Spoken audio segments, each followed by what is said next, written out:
Good afternoon, everybody. I know that a number of you have already been sitting here, and we're at the financial aid session that we had just a little bit earlier. I would like to welcome all of you to Columbia Journalism School. My name is Christine Souders. I'm the Associate Dean for Admission and Financial Aid, and I have seen many of your applications.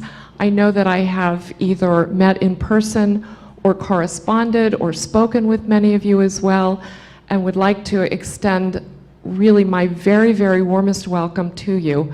We're delighted that you are able to join us this weekend. We've got a jam-packed program for you. We want you to be able to meet students, alumni, faculty, and to find out just as much as you can in person here at the Journalism School about the programs that we offer. We'd like you to be able to meet with your new colleagues who are sitting to either side and in front of and behind you, and to check out the Columbia campus, take a walk around Morningside Heights, and see what it is that we have to offer you here at Columbia. Before we go any further, I would like to take a moment to introduce our Dean of the Journalism School, Steve Call, who has joined us as of last July, and we've gotten things off to a great start. Steve, as many of you may know, is a staff writer at The New Yorker in addition to being the Dean of the school. He has been the managing editor of The Washington Post, an investigative journalist, and a two-time Pulitzer Prize winner, has written many nonfiction books, is a wonderful leader for the Journalism School, and I'd like to introduce him to all of you now. Steve Call.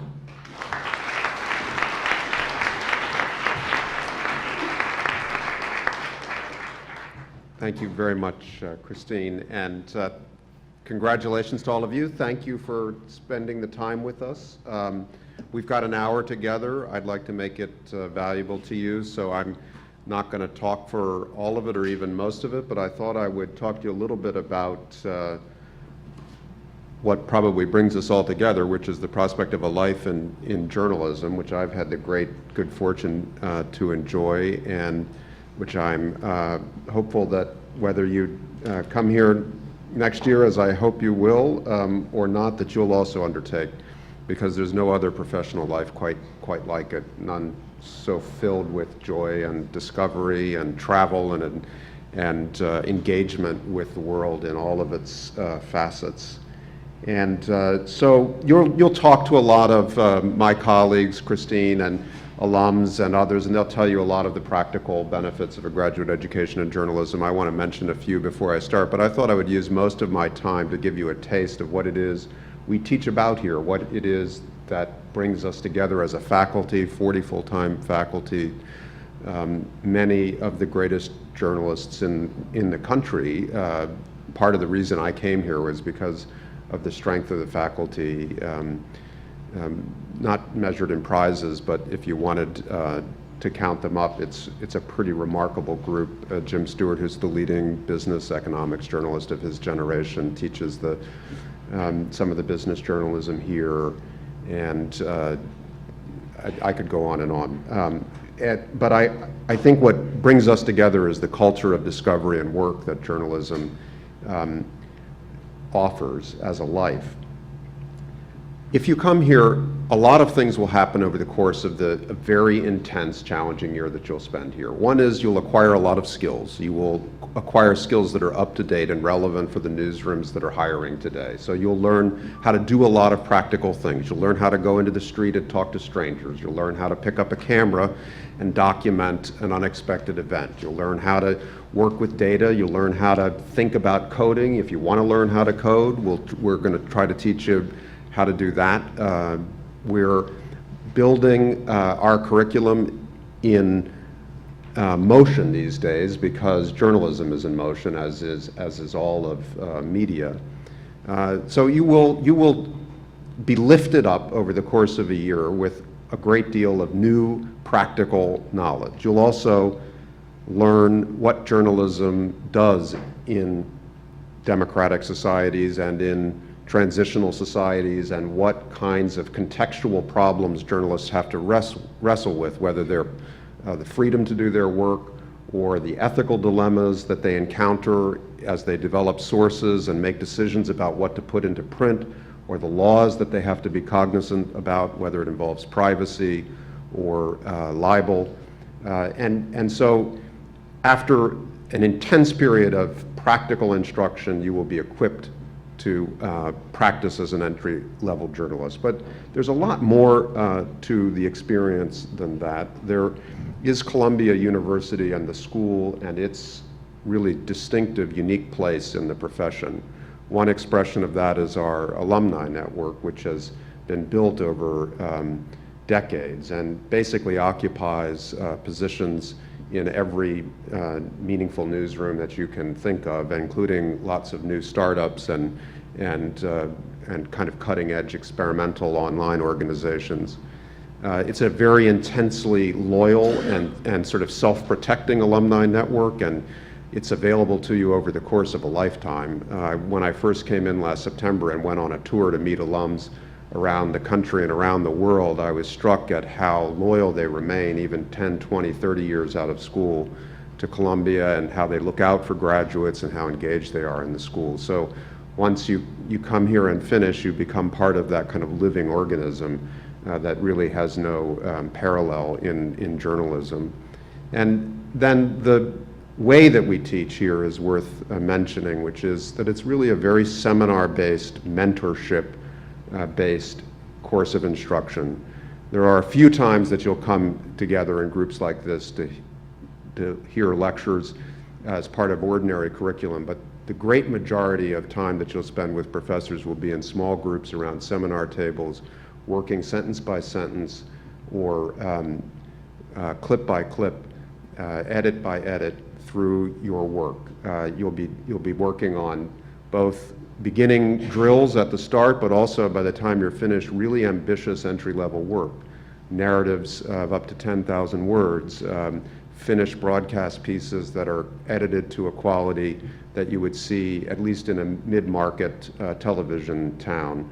There's an institution here called Nightly News, for those of you who are interested in broadcast journalism, that I just visited this spring, and every week the students put together a single 30-minute broadcast, rotating roles as anchors and reporters and producers and editors. And I hadn't seen their work before. I was about 7 weeks in, so they'd had 6 weeks of practice to get the kinks out. But it was a broadcast of real quality. It was something you would see. I'm not saying in New York City, but certainly as you were driving across the country, if you stopped and watched a mid-market broadcast, you would see the polish and the quality and the journalistic commitment there. And you have in the front office of the school a very experienced group that also takes a very practical and one-on-one mentoring approach to placing you into your career as you finish. We just had Career Day last weekend, I guess, or the weekend before. A record number of employers turned up. New York is the center of the content universe these days, and there's a real sort of venture capital boom going on, as well as a lot of the big international broadcast and hybrid institutions that shape our profession.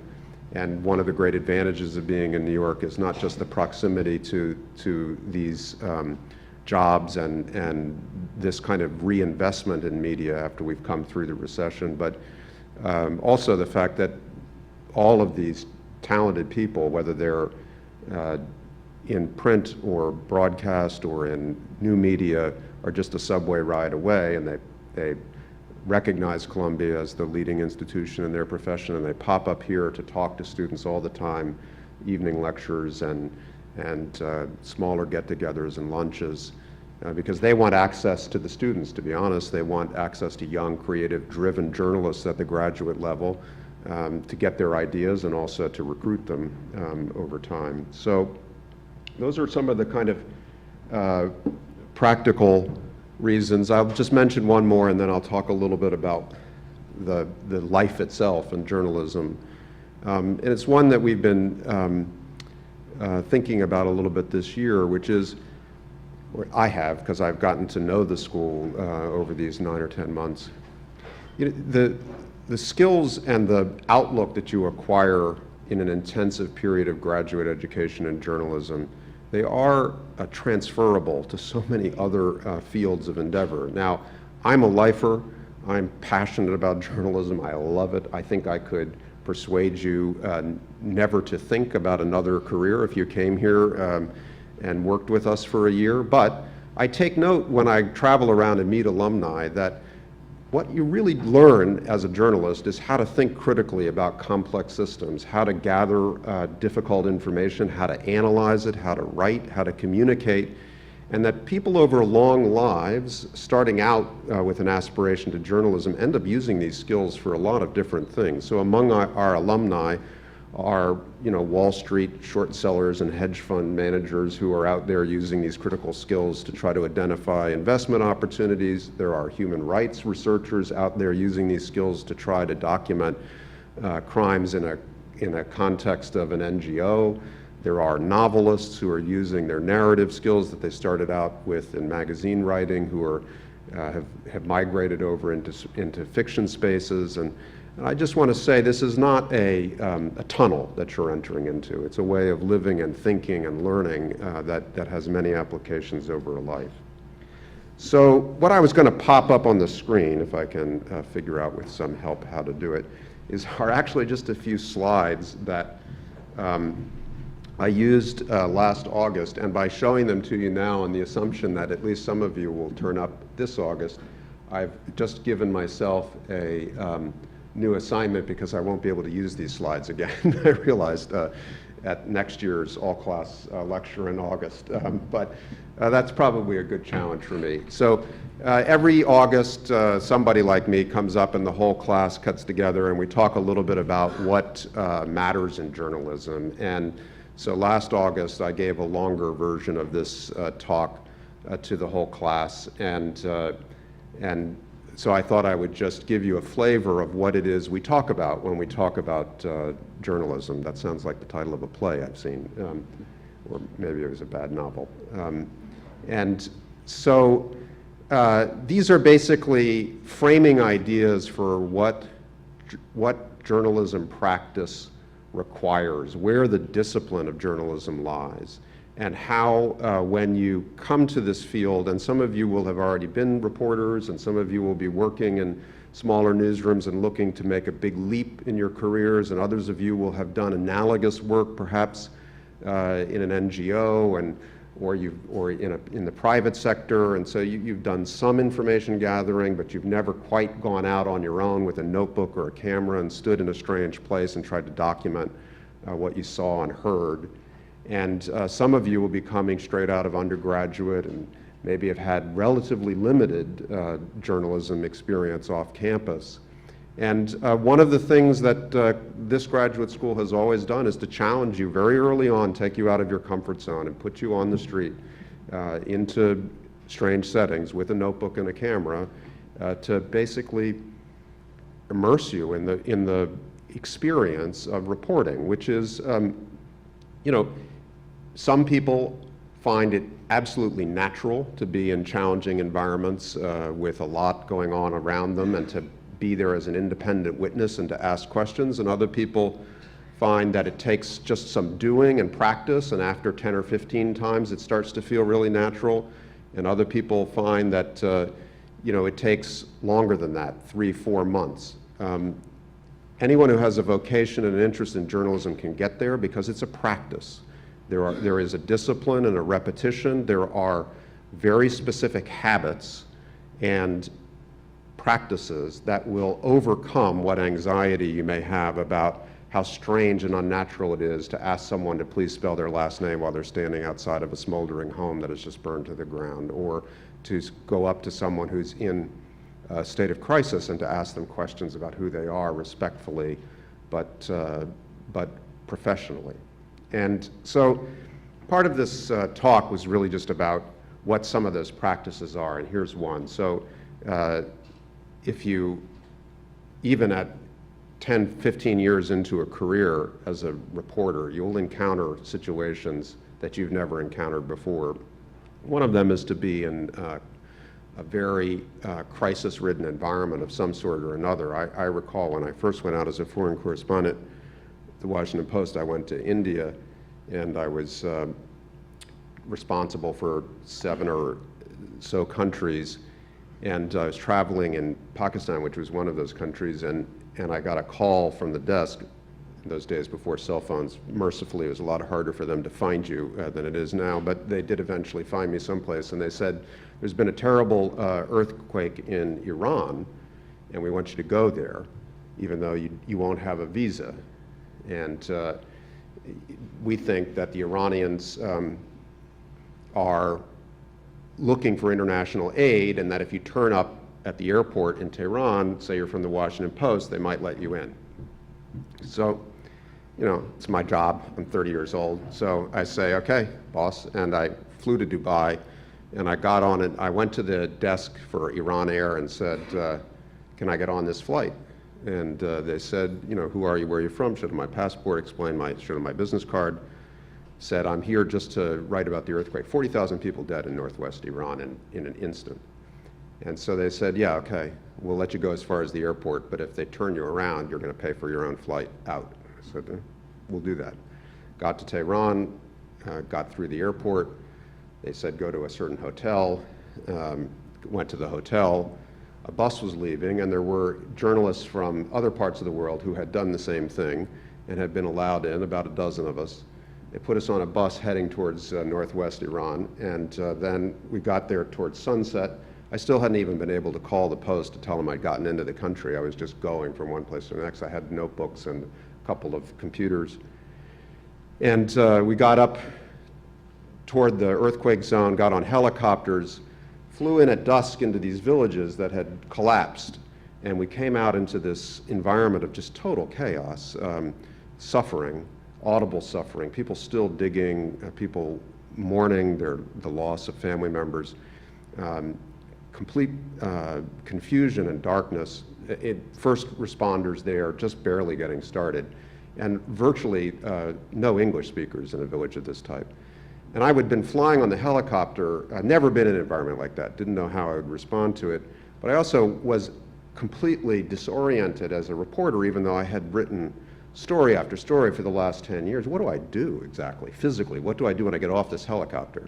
And I was sitting next to a guy from the Los Angeles Times, one of the great lions of foreign correspondents of his generation, who'd been around, you know, this was his 37th earthquake. And he said this to me, just make lists, all the little things. What can you see in that frame? You know, shoes, a pot with rice still cooking in it. Just write down all the detail. And listen carefully, write down people's language accurately, but work with specificity. It will make every step you take through this chaotic landscape actionable. You can stop and you can write something down and try to capture it in language. Now, it takes practice to get your mind to work so that you find the words that accurately describe what you see, what you can inventory. But taking the bus back after that long day and night and trying to write in the darkness on an old Radio Shack laptop with a little screen about this big and a battery life, I opened up those notebooks and I saw that I actually had a story of families, a story of specific loss, a story of landscape that, written into the forms of a news convention, started to feel like it was an authentic piece of professional witnessing done on the fly, which is what journalism sometimes requires. And I got back to Tehran and filed it, and it all worked out well. But I've always remembered that phrase and really have applied it across many other landscapes since then. So this is a photograph from outside the Columbine, the Aurora, Colorado movie theater shooting. There is another way that you enter into the scenes that you're brought to in extremity as a journalist, which is empathy. One of the most fundamental acts of journalism is listening to other people's stories. And the rewards and the simplicity of that never ceases. It requires reporters to really stop in situations sometimes that are difficult to stop in, but most journalism is not carried out in a crisis environment. Most journalism is carried out in an atmosphere of permission and quiet. But the principle doesn't change, which is that you have to start by asking people to tell you about themselves. Who are you? Where did you come from? How did you get here? Even before you start to try to find your way toward instrumental information that might advance your work, you need to understand the context of your source. Who are you? Even that has a practical aspect. I find, as a reporter who often works on very long and difficult projects, that I never get tired of asking this question as actually a basis for very deep reporting, sometimes about complex subjects. I've learned that it is worth it. If I have an hour with someone, it is worth it to basically spend 20 minutes listening to them talk about themselves, even if that biography will not have anything to do with what it is I want to hear from them.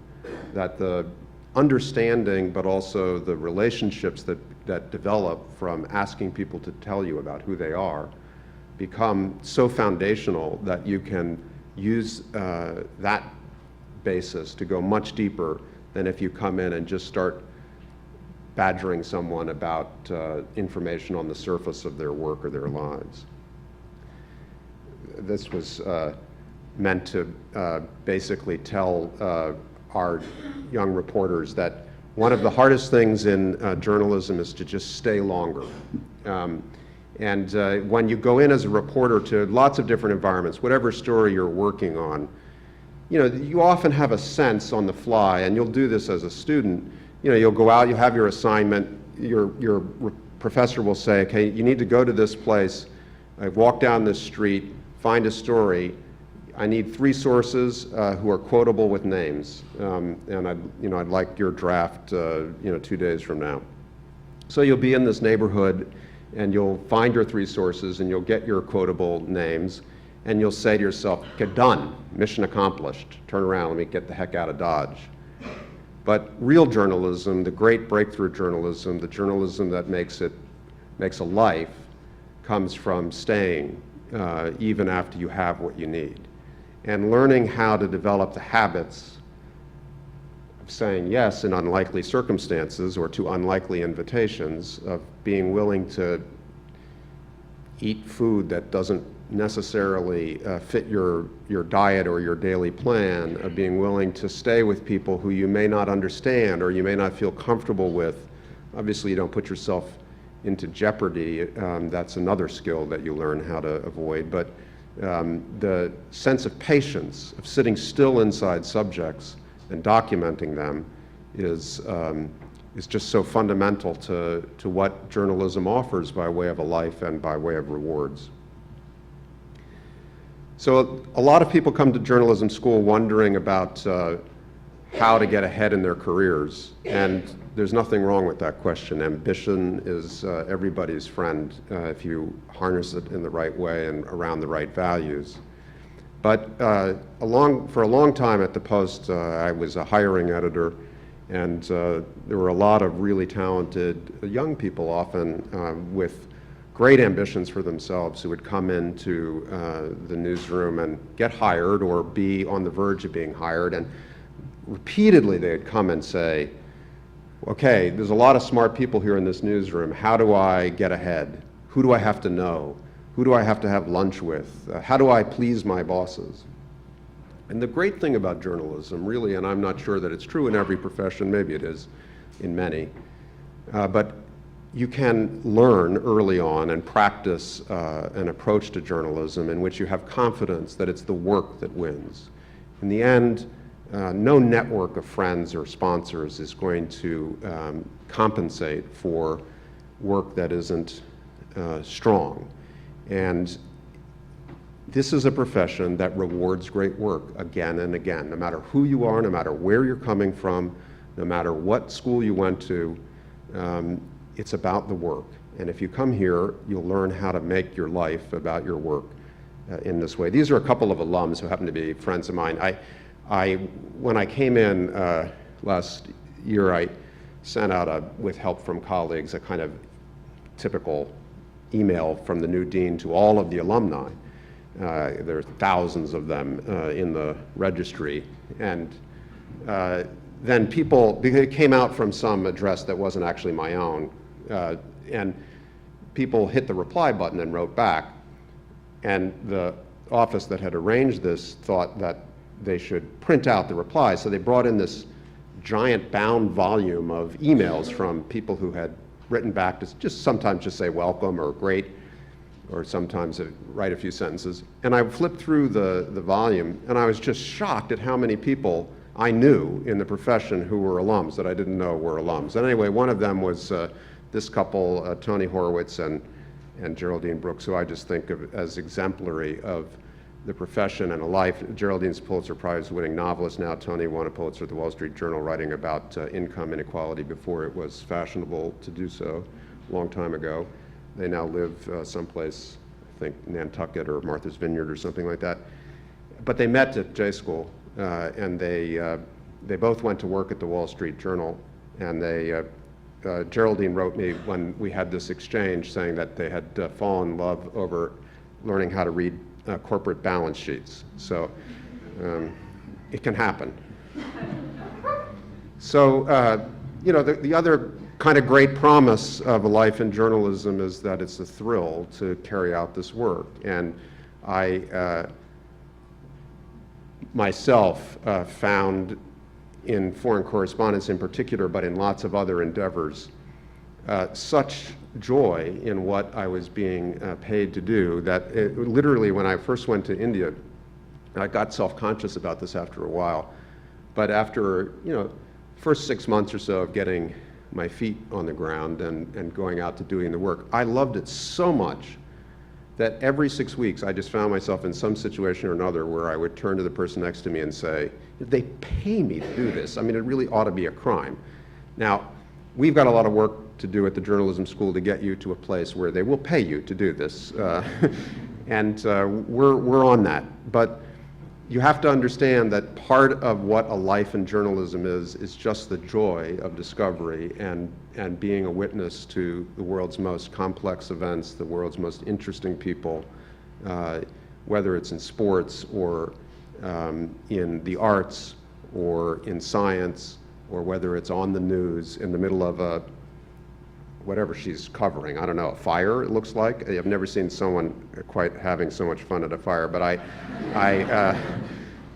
when I was looking for an image of this type, I Googled once around happy reporter or something, and it popped up so fast, I thought, yeah, there are a lot of them out there.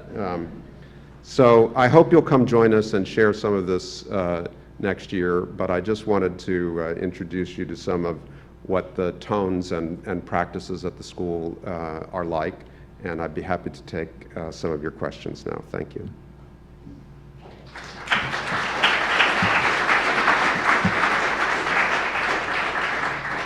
There are microphones if you want to use them. As aspiring reporters, you must ask questions.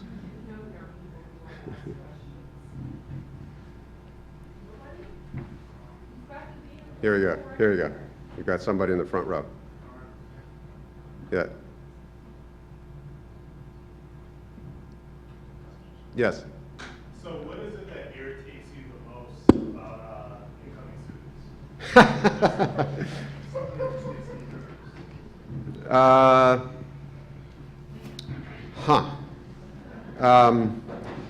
I think you should ask some of the faculty that who have really been on the front lines of teaching. And Nick, you want to answer that?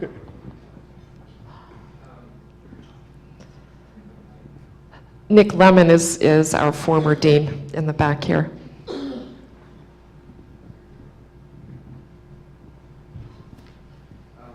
Maybe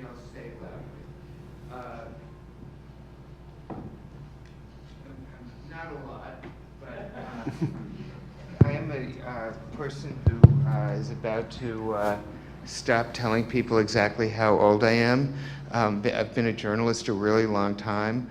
So the list of things that I wish I had been occupied in learning when I was in my 20s is sometimes, and I really wish it in a big, big way, is sometimes not a perfect overlap with the list of our incoming students. So, for example, basic statistical literacy. Most people who are starting journalism school will say, oh, do I have to? I did that in college and I hated it and I don't see why it's part of journalism and so on. I never did that. I got so many things wrong because I didn't have basic statistical literacy. I wish I had spent time as a young person teaching that, so I get a little frustrated when I try to teach people that and they say, why? I want to learn how to write a lead. So I think that the hardest thing is, this is probably the last year you'll ever be in a university. You're going to be, we feel confident, in newsrooms for decades. So there's incredible temptation to say, I want to learn X, which I know you can pick up in a newsroom.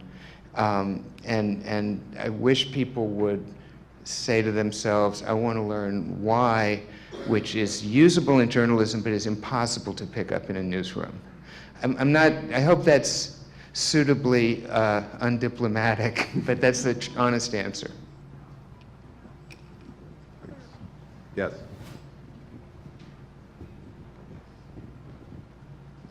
Hi, my name is Devon Henry, and my question for you is, what advice do you have for students that are considering a dual degree, maybe at the business school, religion school, the theology school, or the law school?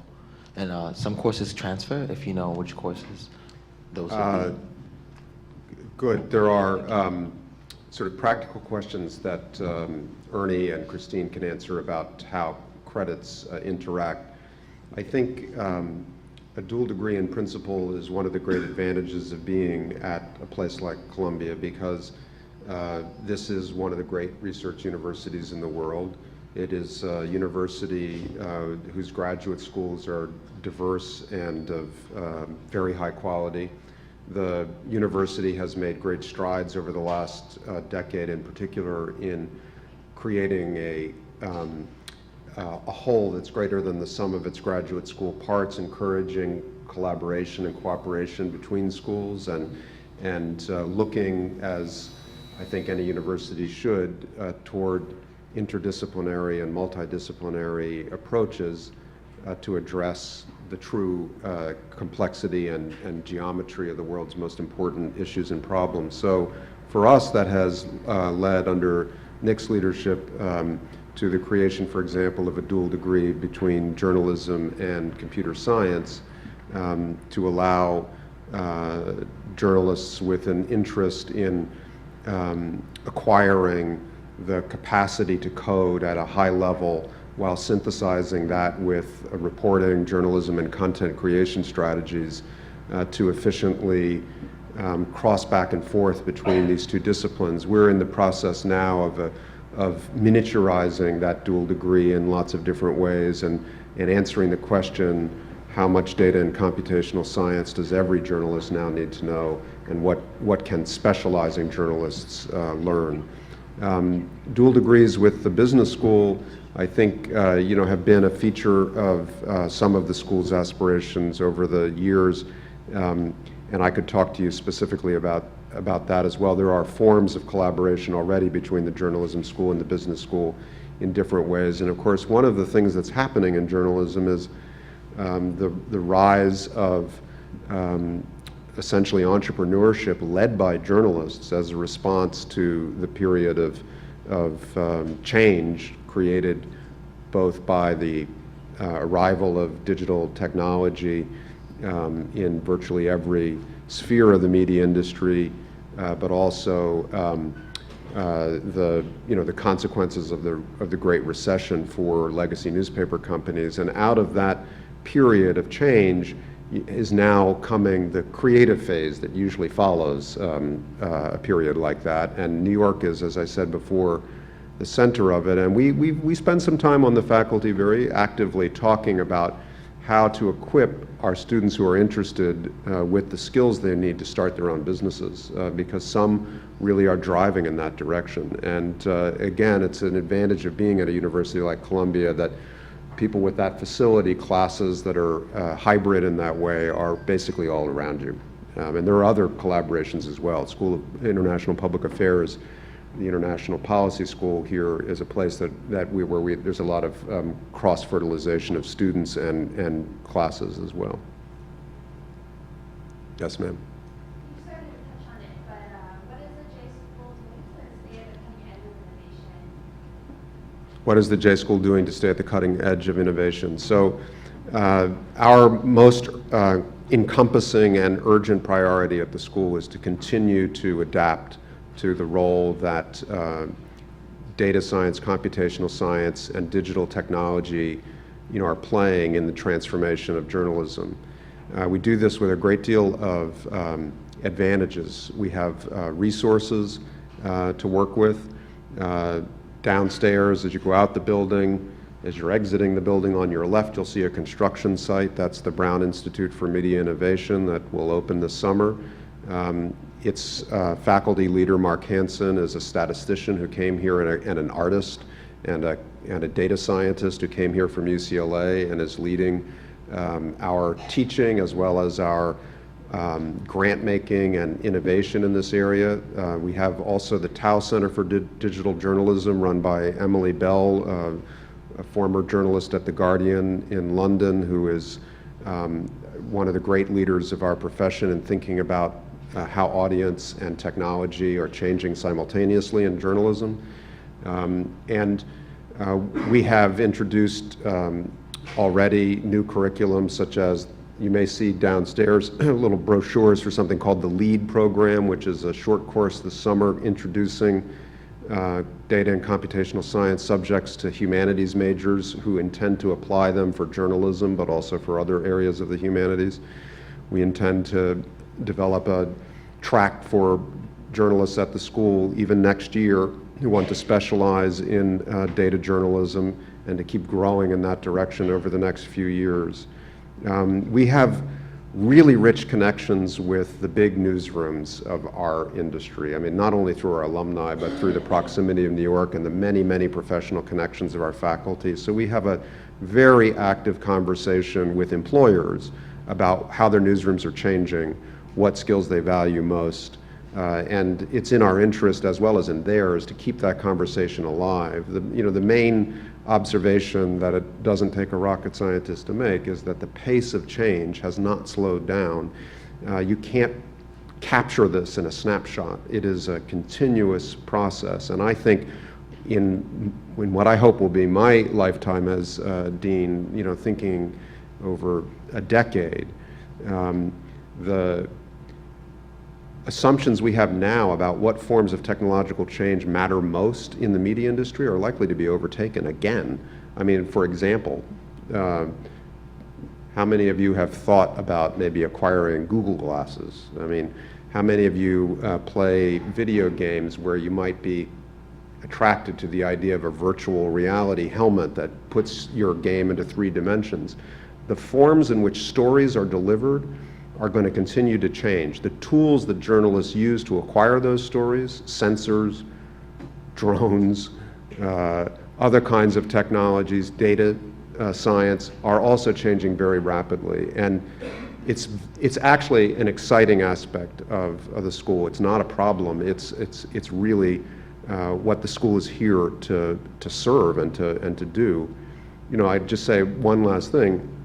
A huge advantage that we have at Columbia, in which you would join us in enjoying, is that this school has the resources and the confidence not to veer too quickly or without values in adapting to this continuous change.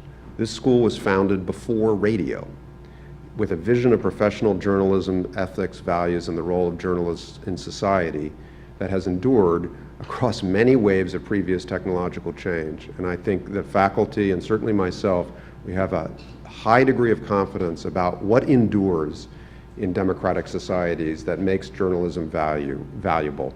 And it has not to do always with numbers. It has to do with the role that journalists play in holding power accountable, in holding governments and private corporations accountable before their constituents, before the public, and bearing witness to complex events, to telling stories about people in populations that are disenfranchised, marginalized, or isolated.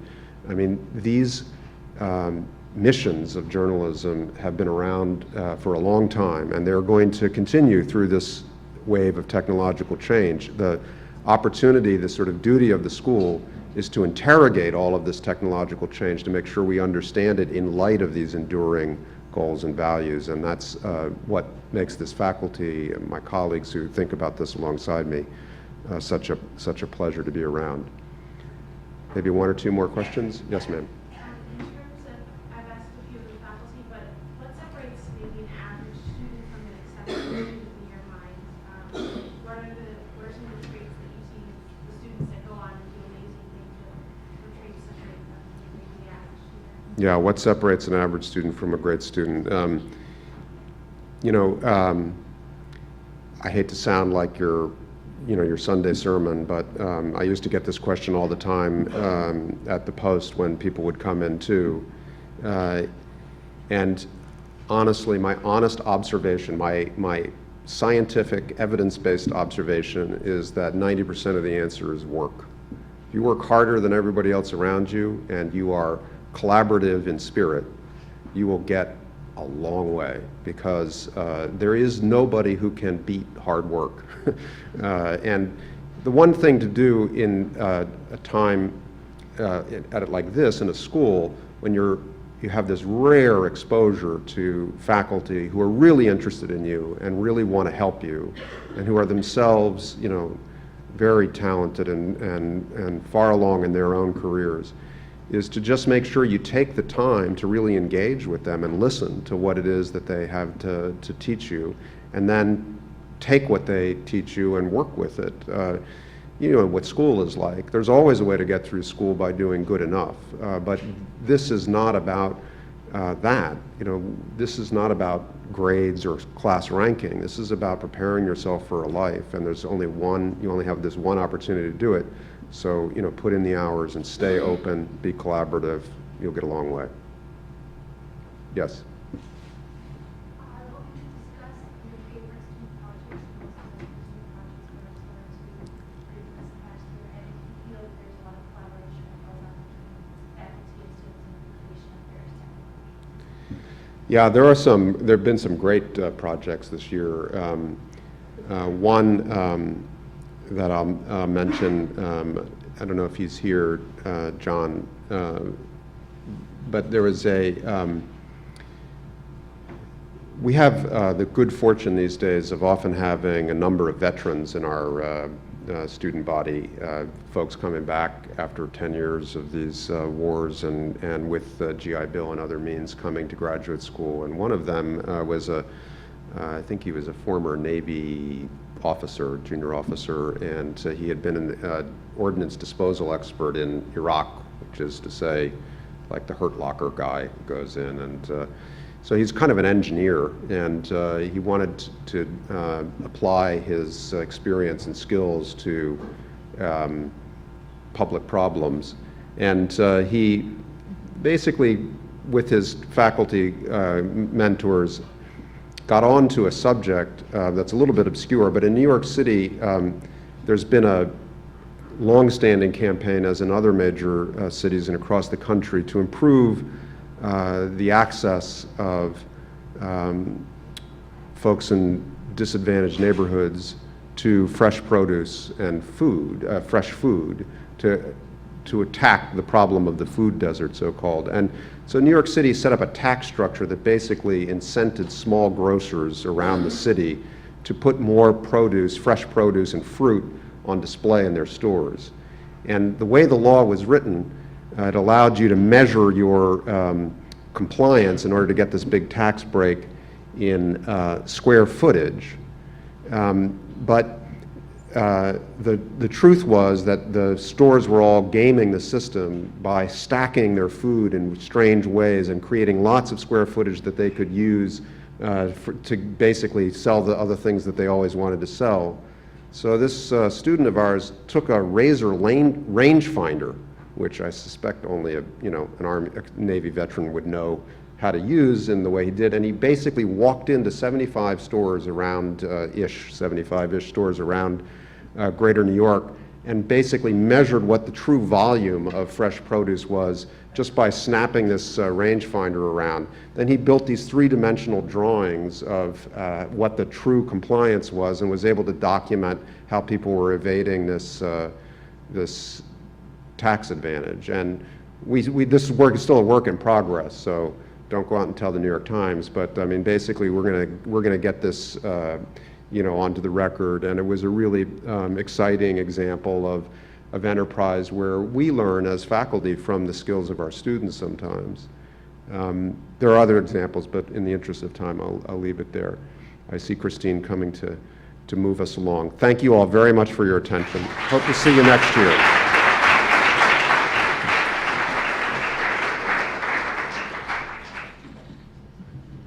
Thank you very much, Dean Cole. What I'd like to do right now is just take a couple of minutes to give you an idea of who is in the audience with you. And then we're going to move on after that to some other sessions. We'll be having curriculum sessions with both MS and MA faculty. And then just after that, there will be sessions with current students that you'll be able to go to. And then we'll finish up at Havana Central, which is just across Broadway and down the street a block, to have a reception where we can get to know each other in a little bit more informal setting. And then our student SPJ organization is inviting all of you to join them at the Amsterdam Cafe about 9 o'clock this evening, so that you can meet other current students and socialize with them without those of us who are in the administration or faculty in the audience with you. What I'd like to do is just see a show of hands. How many of you are practicing journalists? And how many of you are coming directly from undergraduate school? How many of you are changing professions to come into journalism? Quite a few of you. How many of you are from the New York City area? And how about from the Midwest? Yeah, and the South? Do we have people here from the West Coast? Wow, a good contingent. Any of you who have come from outside of the United States? Quite a number. Wow. Welcome to all of you again. Welcome also to all of you who are watching this event via the live stream. We are trying to reach students everywhere. We know that everybody was not able to make it here to New York, and so they will be joining us by live stream. The live stream videos will be posted on the website so that people who are not here will be able to take a look and participate as well. What I'd like to do now is move us on to the curriculum breakout sessions that are listed in your event schedules. How many of you are MA students? MA students. MA students, you're going to go to the back of the room, and Diane, if you would stand up. Oh, actually, that's something I want to do before we move out. I'd like to introduce some colleagues who are here in the room, just so that you'll know who they are. I'd like to start with Diane Wynn. Diane has organized this entire weekend, so I think that all of us should give her a round of applause.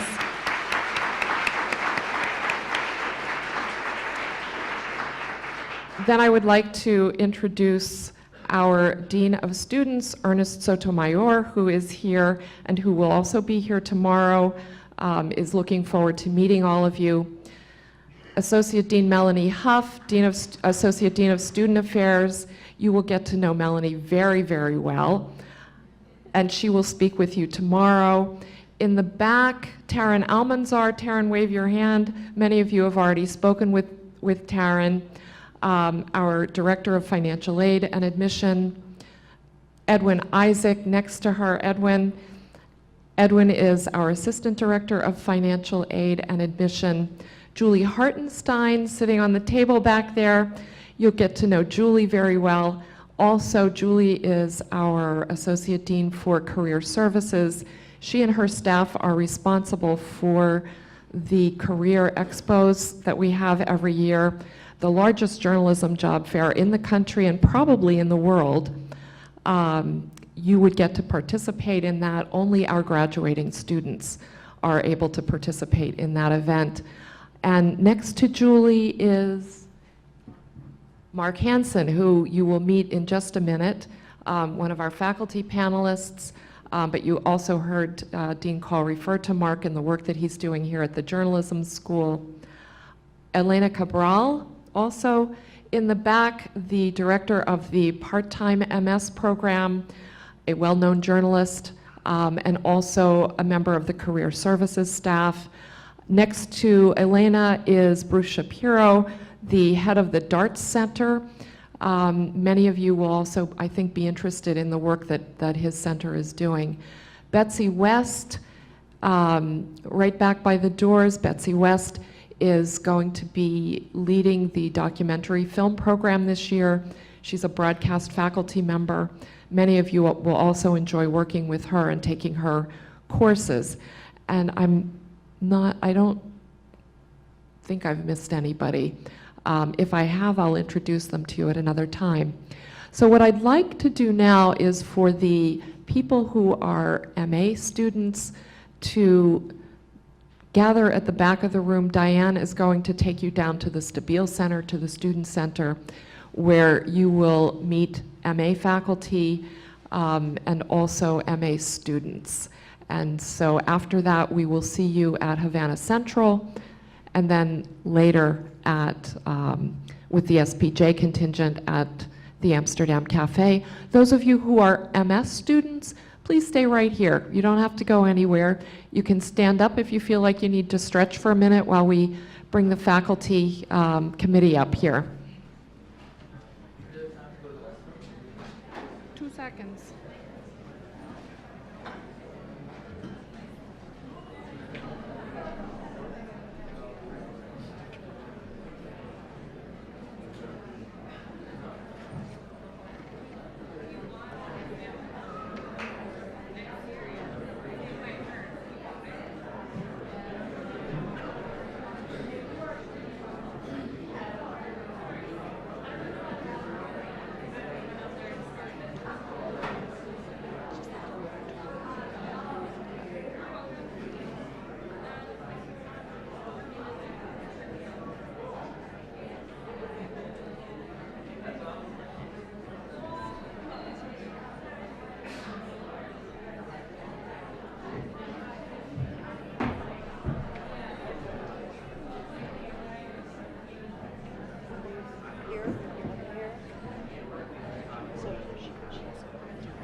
Could we put this on something maybe less just background? At 5:30 or 5:45?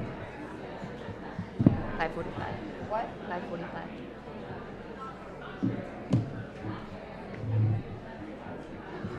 Lights are so bright. I feel like I need sunglasses.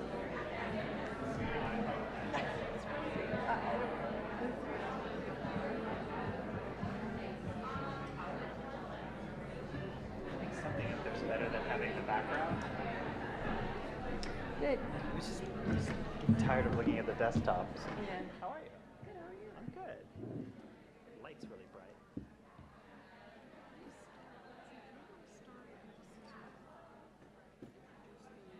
No. Tara, you start. You start.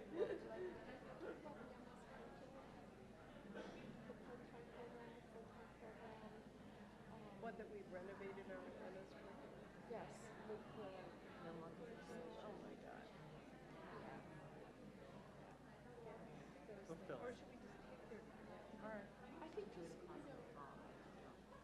do. Data 2. Unfortunately, it's image and sound. We're going to try to change Yeah, I mean, all the documentary There's no people good reason for that to be there. an hour. I mean, I will talk briefly, but it's like they're all sitting back there.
We'd like to get started. Our faculty have joined us.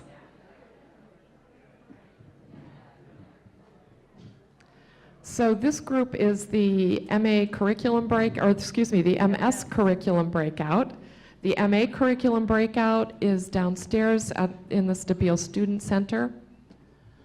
I would like to introduce you to our guest speakers, faculty members who are here to talk with you.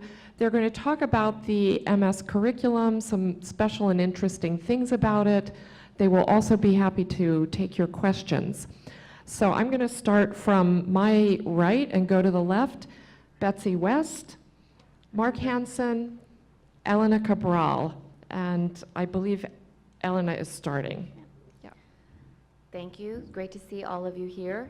By now, you've gone through the application period. You've hopefully spoken to a lot of faculty, some current students, and you'll get another chance to talk to current students in the session after this.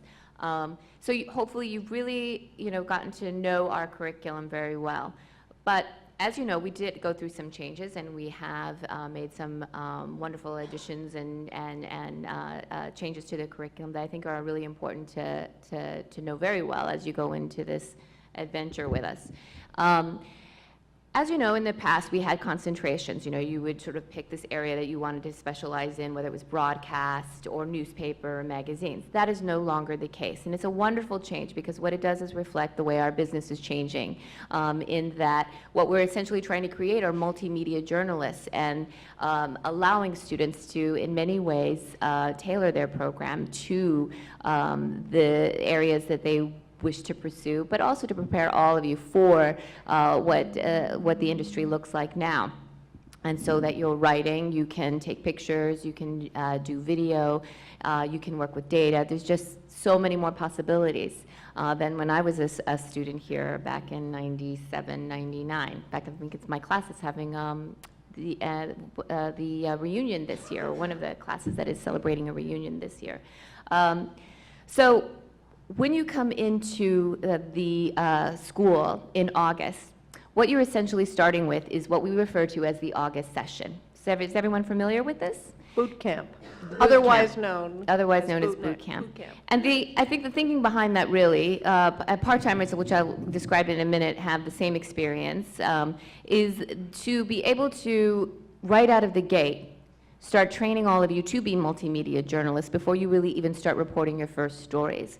And that involves making you very familiar with digital cameras, learning how to use them, understanding the art broadly and technically, and then to be able to edit those photos digitally. You will also be learning audio skills in that month. But you will also be meeting with your reporting professors and adjuncts. I myself teach 3 reporting sessions for one of the sections of reporting in August. And I see my job in the August session is really helping, especially students who are coming from abroad, students who are coming from outside of New York City, really become very acclimated to reporting in this very unique, complicated city. That is to say, understanding the mechanics of all of New York City's institutions and being able to, forge a news judgment that really goes along with all of the other skills you're learning, whether it's a camera or a notepad or an audio recorder, that all of these skills are really forming a foundation for you, that you then go into your reporting classes, which are a 7-week class that is really focused on news gathering and really isolates that, but more so than we've ever done.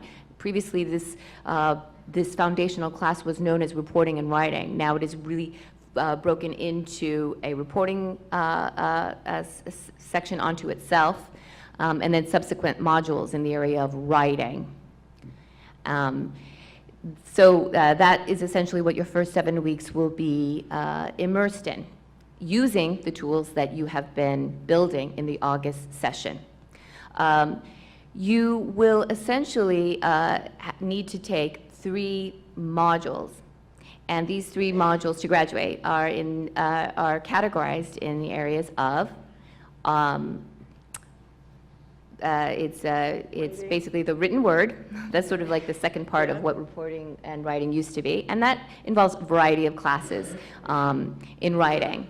And they really run the gamut. There's, classes such as Kevin Coyne's 800 Words. There are classes that focus on covering ethnic communities, all with the aim of I like to think of it as tearing down everything you thought you knew about good writing and then building it back up. Even those of you with many years of experience will really find that a transformational experience.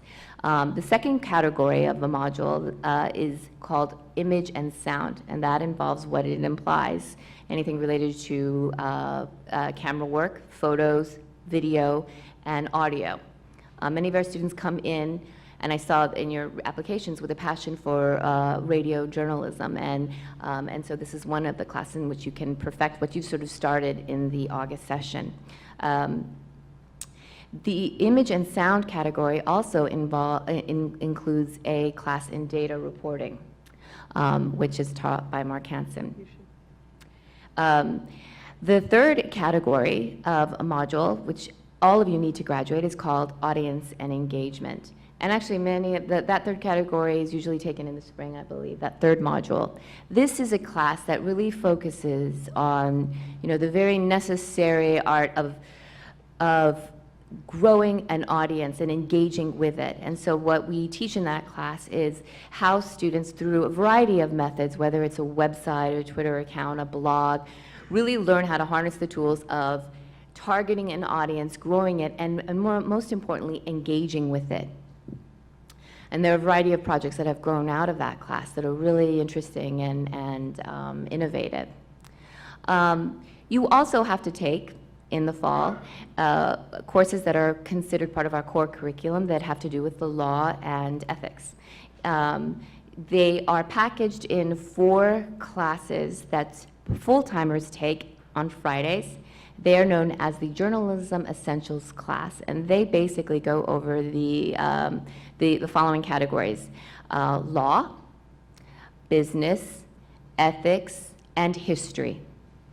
They're broken into 4 classes essentially that you will be taking through the entire fall semester on Fridays. Part-time students take another variation of this course known as the law class, usually on Tuesday or Wednesday nights, and then the critical issues class, the ethics class, which is taken also on a weeknight. Part-timers, I should say, sometimes have the option of taking the Journalism Essentials classes on Fridays with the full-timers. So there's a little bit of flexibility there. You will also, in the fall, begin what is known as the Master's Project. That involves a series of meetings after the Journalism Essentials class on Friday afternoons around 3 or 3:30, in which you are basically starting this long-form piece that you will be completing over the course of your 10 months. And usually the first half of the fall semester is taken up with just this sort of like hashing out of an idea for this long form piece. And it's a great time to do it because you're really exploring the city. There are just a ton of stories that you will cross paths with, that you may pitch, that may not make it in the form of one of your assignments for another class, but really has the potential to turn into something bigger with a lot of layers and voices and maybe some visual elements or some audio elements. And that's sort of the period where you and together with your advisor, it's very much a class unto itself, then sort of set a roadmap, a reporting plan to execute this project over the period of several weeks through the holiday break and into the spring. Students generally complete the master's project after spring break. After the fall semester, some of these classes, such as the image and sound classes, the classes in video and so forth, and even the data class itself, act as a prerequisite for some more intensive courses that you will then take in the spring. These courses are known as seminar and production classes, and they're very much what they sound like. It's a lot of study, it's in a classroom, you've got an instructor, you're meeting once, maybe twice a week, sometimes for a full day, sometimes for a full 2 days, depending on the course you choose. And you are basically just taking a much deeper dive into, an area of study. Now, these classes could be subject-oriented. In other words, you might take a class in business reporting, health and science reporting, covering education, covering religion. Or they may be focused on a particular skill set, such as video storytelling, or another class in data reporting, a class in investigative reporting. There are just so many choices, and I think the hardest part for all of our students is just figuring out which one to take. And there's a good deal of time in the fall semester when the curriculum comes to you in the form of an email, when you're really exploring those options and deciding.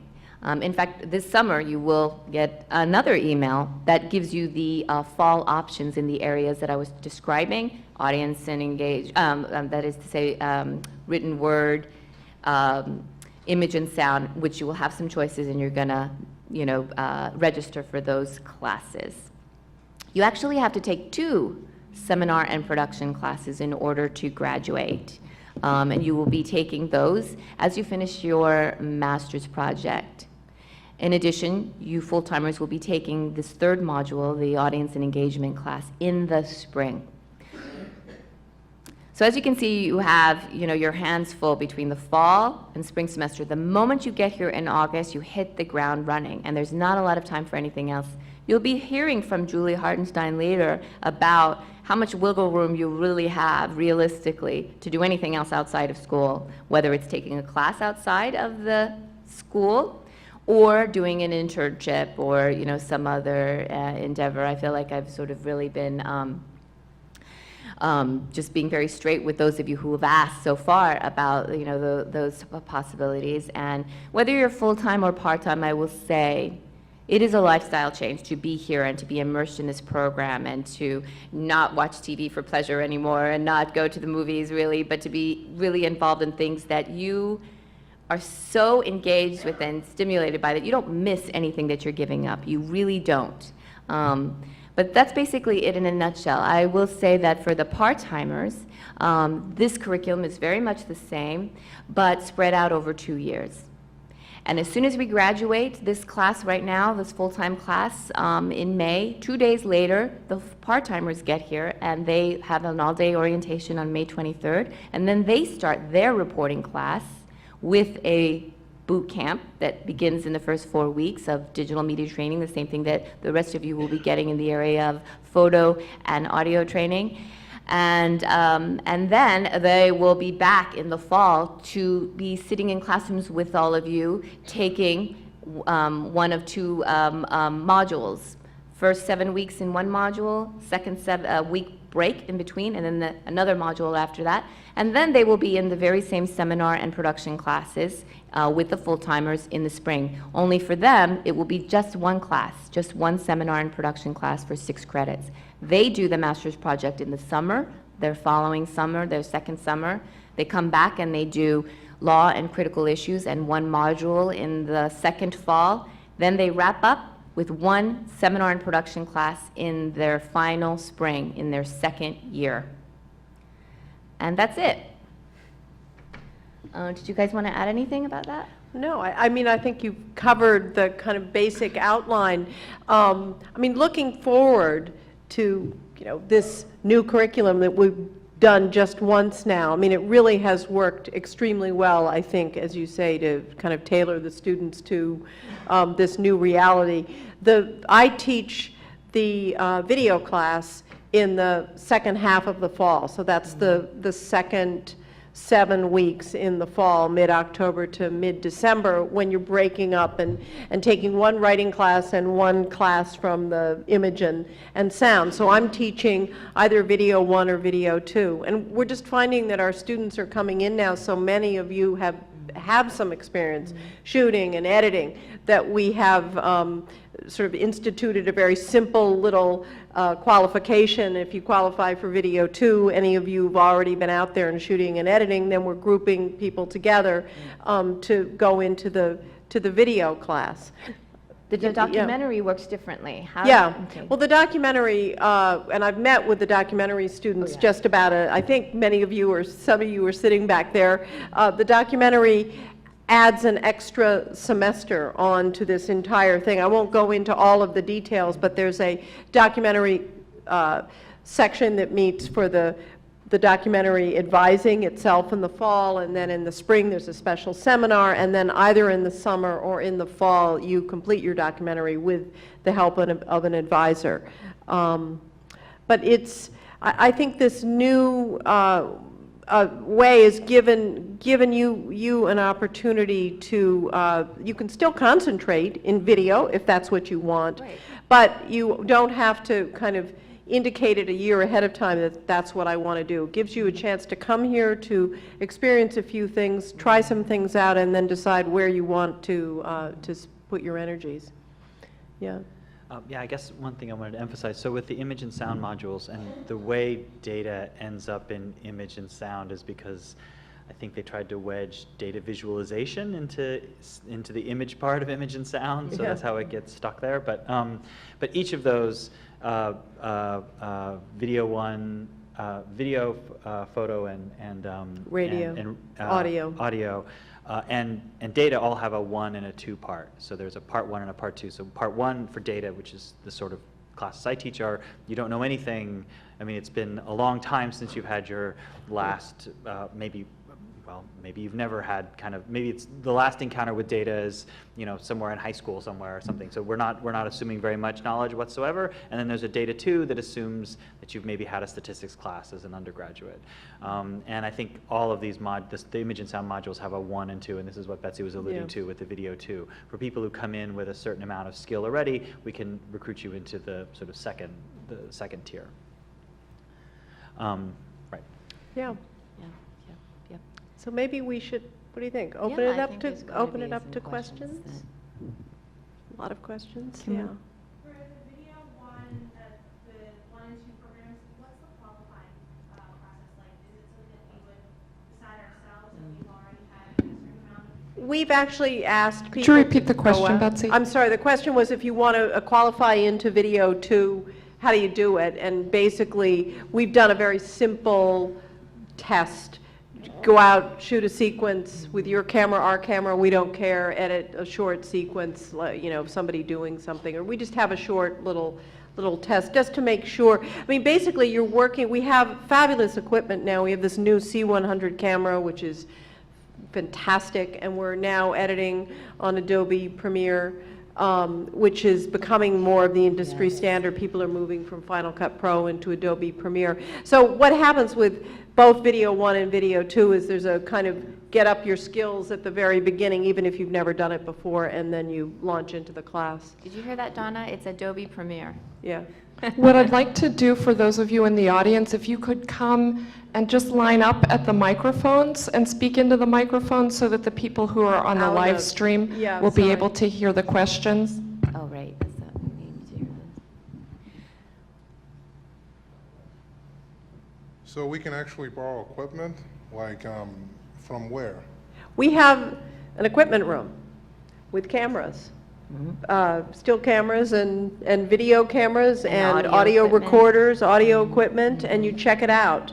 And, you know, there's a time limit to keeping it, and when you're checked, you know, when you're in a class that qualifies for it, then you can use our equipment. What is that limit? Excuse me? What's that limit, about a week or so? No, I think it's a couple, Yeah, it really depends on what you're checking Yeah. out, I believe. It's 24-hour periods of time. You know, part-time students over the summer, you know, it's a little perk of being a part-timer. You're here and you've got that whole equipment room to yourself, and so there's Yeah. a little more flexibility. Come August 1st, once you all get here, every single camera is going to be in use, and it is, you know, meticulously planned out so that as you're taking a specific class, you have access to this camera with plenty of time to do the assignment and then, you know, turn it back in for the next go-round. Could you tell some of the concepts that we need to know for being eligible for Data 2? Like, what should we have learned before that? Oh, my cutoff was pretty simple. I just wanted to see that you'd had a statistics class as an undergrad and remembered enough of it that when pushed, you could sort of. So that class has been. So it had its first run this year, and I think I pitched it a little too hard. The class was. The class was basically anchored around having people from the industry, data desks in New York City come and pitch us a story that was too hard for your data desk, right? And that we would somehow take that on. So, and that's one nice thing about this program is that we get a lot of involvement from people from the Times and Thomson Reuters and so on. And so the very first assignment came from the New York Times data desk, and they said this problem was too hard, so give it a shot. And it was looking at the White House visitor logs, which are available publicly. And there's apparently a hypothesis that Obama only brings people close to him when he needs them. So it was a very simple question, well, how do you demonstrate that? So there are 3 million records in these logs, and there's not really an indication of, it doesn't say Senator John McCain, it just says John McCain, and so you don't know if it's John McCain from California who came with his wife in a van, or if it's the John McCain, right? And so there's, you know, you have to start to do a little network analysis to see, anyway, and spooled into a much harder problem than we thought. And then we had 2 other data desks come and do the same thing. I tried to make the projects simpler each time, but basically what we want to do is get you thinking at a kind of advanced level about how data might function as a source of stories, and to in particular sort of get past the mean, median, mode, standard deviation, that sort of thing. We assume all of that is kind of known, and then we can dig into other things. There's also a dose of programming that comes along with it.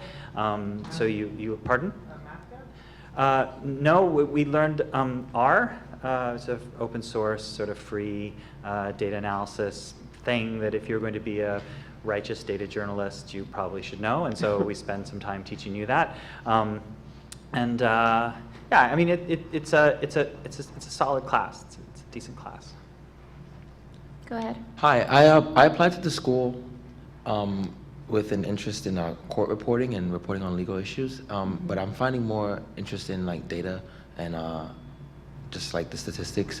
Like, is there room for a student like me to do so much, or do I have to narrow my focus? I don't see any reason why you'd have to narrow focus. I mean, there can be a data aspect to just about any story or any area you'd like to consider. So I wouldn't suggest narrowing your focus at all. And in fact, it's that interest in some other component, I mean, people don't come saying, oh, I love, well, so I'm a statistician by training, so I get away with saying, oh, I love data, right? But most people don't get away with that. Instead, it's, you know, there's a particular application area, a particular problem, a particular something that you're interested in. And that level of grounding helps sort of create a kind of maybe a tighter package of data that you could look at, or a set of contexts that you could look at. And I think, in your reporting class, you'll be dealing with court reporting, legal reporting, how you cover the criminal justice system. And so that will feed into this. And what I found is that I've become sort of ad hoc teaching assistant to a number of other classes in the spring. So lots of students end up wanting to do some kind of data component in their spring electives, but then end up in my office to talk about, well, what are the data possibilities and so on. So there's a lot of informal work that ends up happening that way too. So the courses won't overlap in any way. It's still vestibular data course. That one I can't answer you until. You have Oh, to- yeah, you have to take the law and ethics class in the form of journalism essentials. If you're a full-time student, you're full-time. Yes. So Yeah, you you- have to take no that, choice. and you will take that on Fridays. Yeah. It will not conflict with any other class. Great. Yeah. Thank you. Coming in, changing professions, and coming from a non-journalism background, is there any way you would suggest I should prepare, or is it best to just kind of come in as like a clean slate in August and kind of relearn a different kind of writing from the background that I'm coming from? Or do you think I should be doing, how would you suggest I prepare for it? On the, right, is there a way to prepare for this experience, especially if you're coming from a non-journalism background? You're a career switcher. yeah, You're a career recovering lawyer. You're a you're a. I mean, by virtue of the fact that you Retail you were finance. selected for this program, it certainly showed to the school that you have a lot of the, essential skills, particularly in the area of writing, to be able to take on this project if we started you next week, And so there is a reading list, I believe, on the website that will give you a lot of recommendations for reading materials for what we think of as, former dean used to call it, the canon of journalism, the kind of books that when you go to cocktail parties at different journalists' house, they all have on the bookshelf, that are just really good to read and absorb, and terrific reads. We're so busy in this program, it is hard to read, a lot of these volumes. And so if, I were choosing something to take on over the summer, it would probably be that reading list. You could read, The Power Broker by Robert Caro, about how New York City functioned and became the way it is, or anything. I mean, I say to my students, I want you to understand a little bit about how the world works. So if you come from a family like I do, where business just wasn't on the table, my family knew nothing about business. They just really didn't understand that. My father was a teacher, and I really didn't understand about business. I found that reading this wonderful book called Business in a Box, which was about the broadcast industry early in the 70s. I mean, it's not necessarily relevant to you guys now, but it was a revelation to me. Really? That's how they pay for television? They have advertising?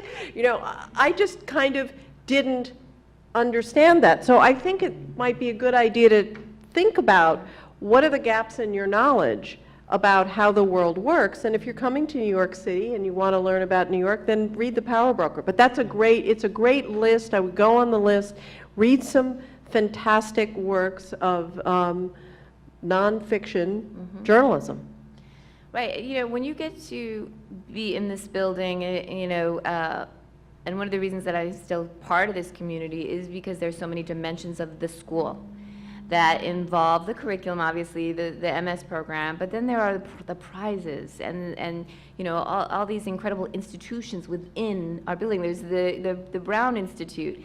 I really would say that it's a good idea to become familiar with this culture and this community of the journalism school, and to, aside from the pages you've been scouring, such as the admissions and financial aid pages, to browse these other sections, which will often take you to prize-winning work and to the work of our faculty, to the work of our students, all of those sort of Twitter, those tweets you've been browsing that actually have links to various prizes and works, I think would be very helpful to understand, this sort of standard of excellence that we try to promote and reward.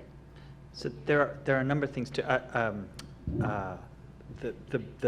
as you'd mentioned, the Brown Institute and the Tao Center put on events, and the Tao Center in particular has publications about sort of the future of journalism, the business of journalism. Those might be interesting to go through as well. Yeah, and that's all available online. I mean, you can readily access that.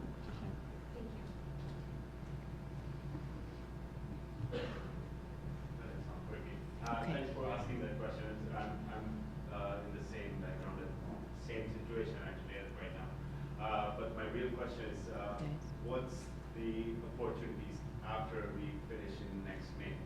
So we saw New York World office where 4 students get selected. So are there something similar, some other things that are similar to that? Opportunities, the question is opportunities for students after graduation. To remain within Columbia, you mean? Yeah, specifically, like if I develop an interest in that document, let's say, is there an opportunity or some of the other things that you can probably think of right now? Well, there are opportunities.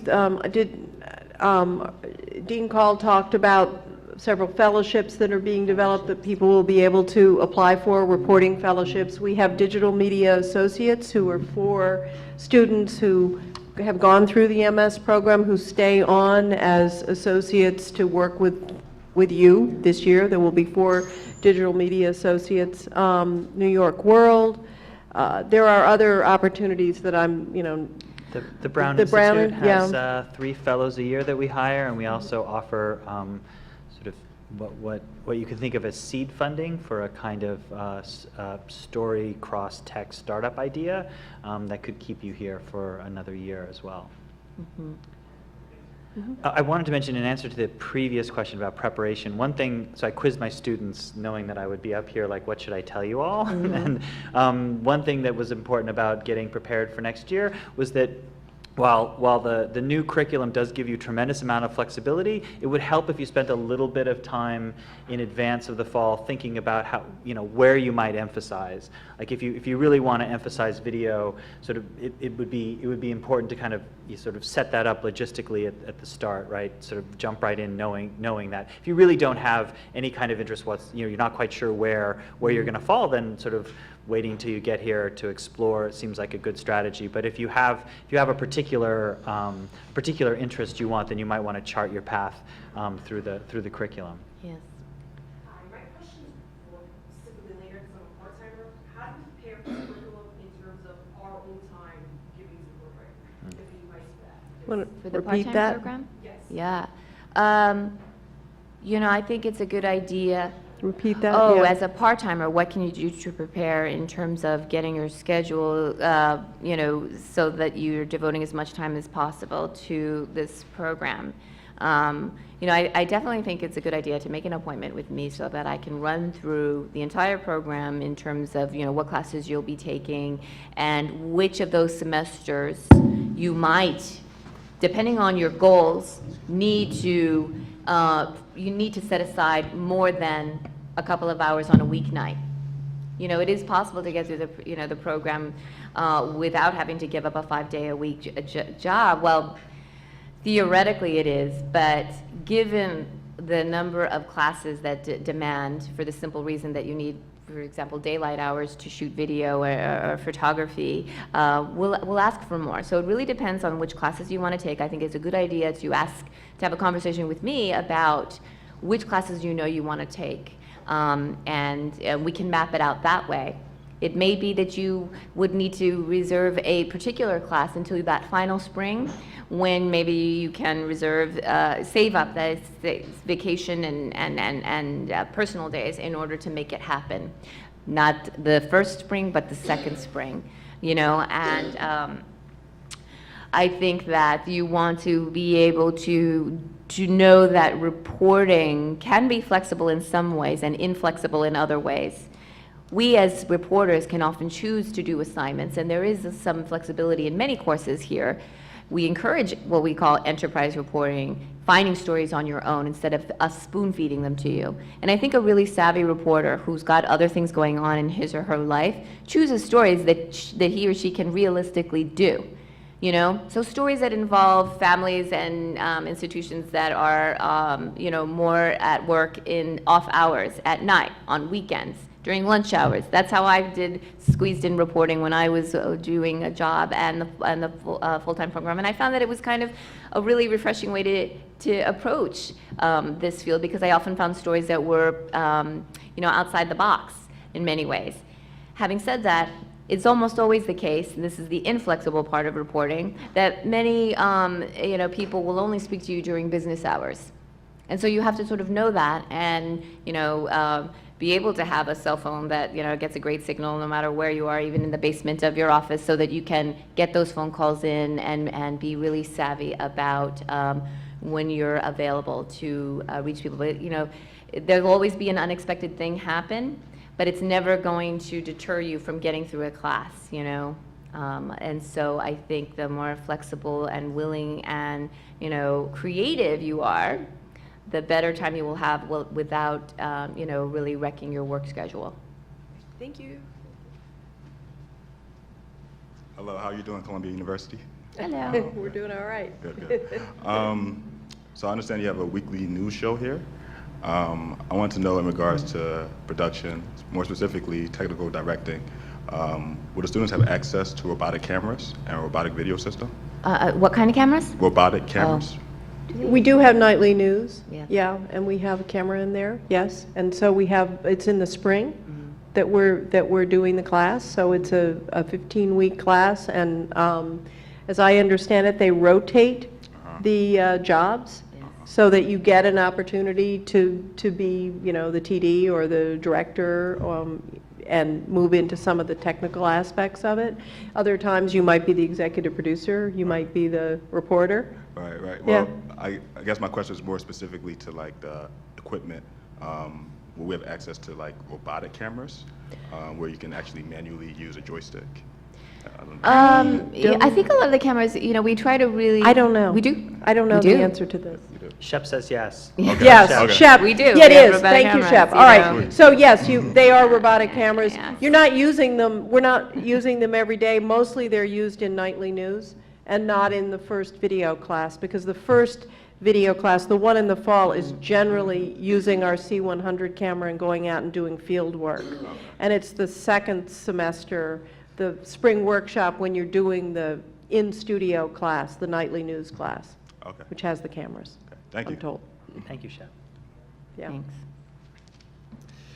We heard Professor Cabral talk about how it takes students a significant amount of time to just hash out the subject of their master's project. Right. I was just wondering if you could elaborate on what that process is like, finding a subject, and if you would all recommend maybe doing some research before we get to the university in terms of just finding something to cover. I know I'm not from the New York area, so it might be tough to do that, but is that something you'd recommend? Yes, but, you know, with the caveat that, you know, you know, what you think is fantastic now could be totally blown out of the water by your advisor for a variety of reasons, much of which has to do with a very simple, you know, standard of access.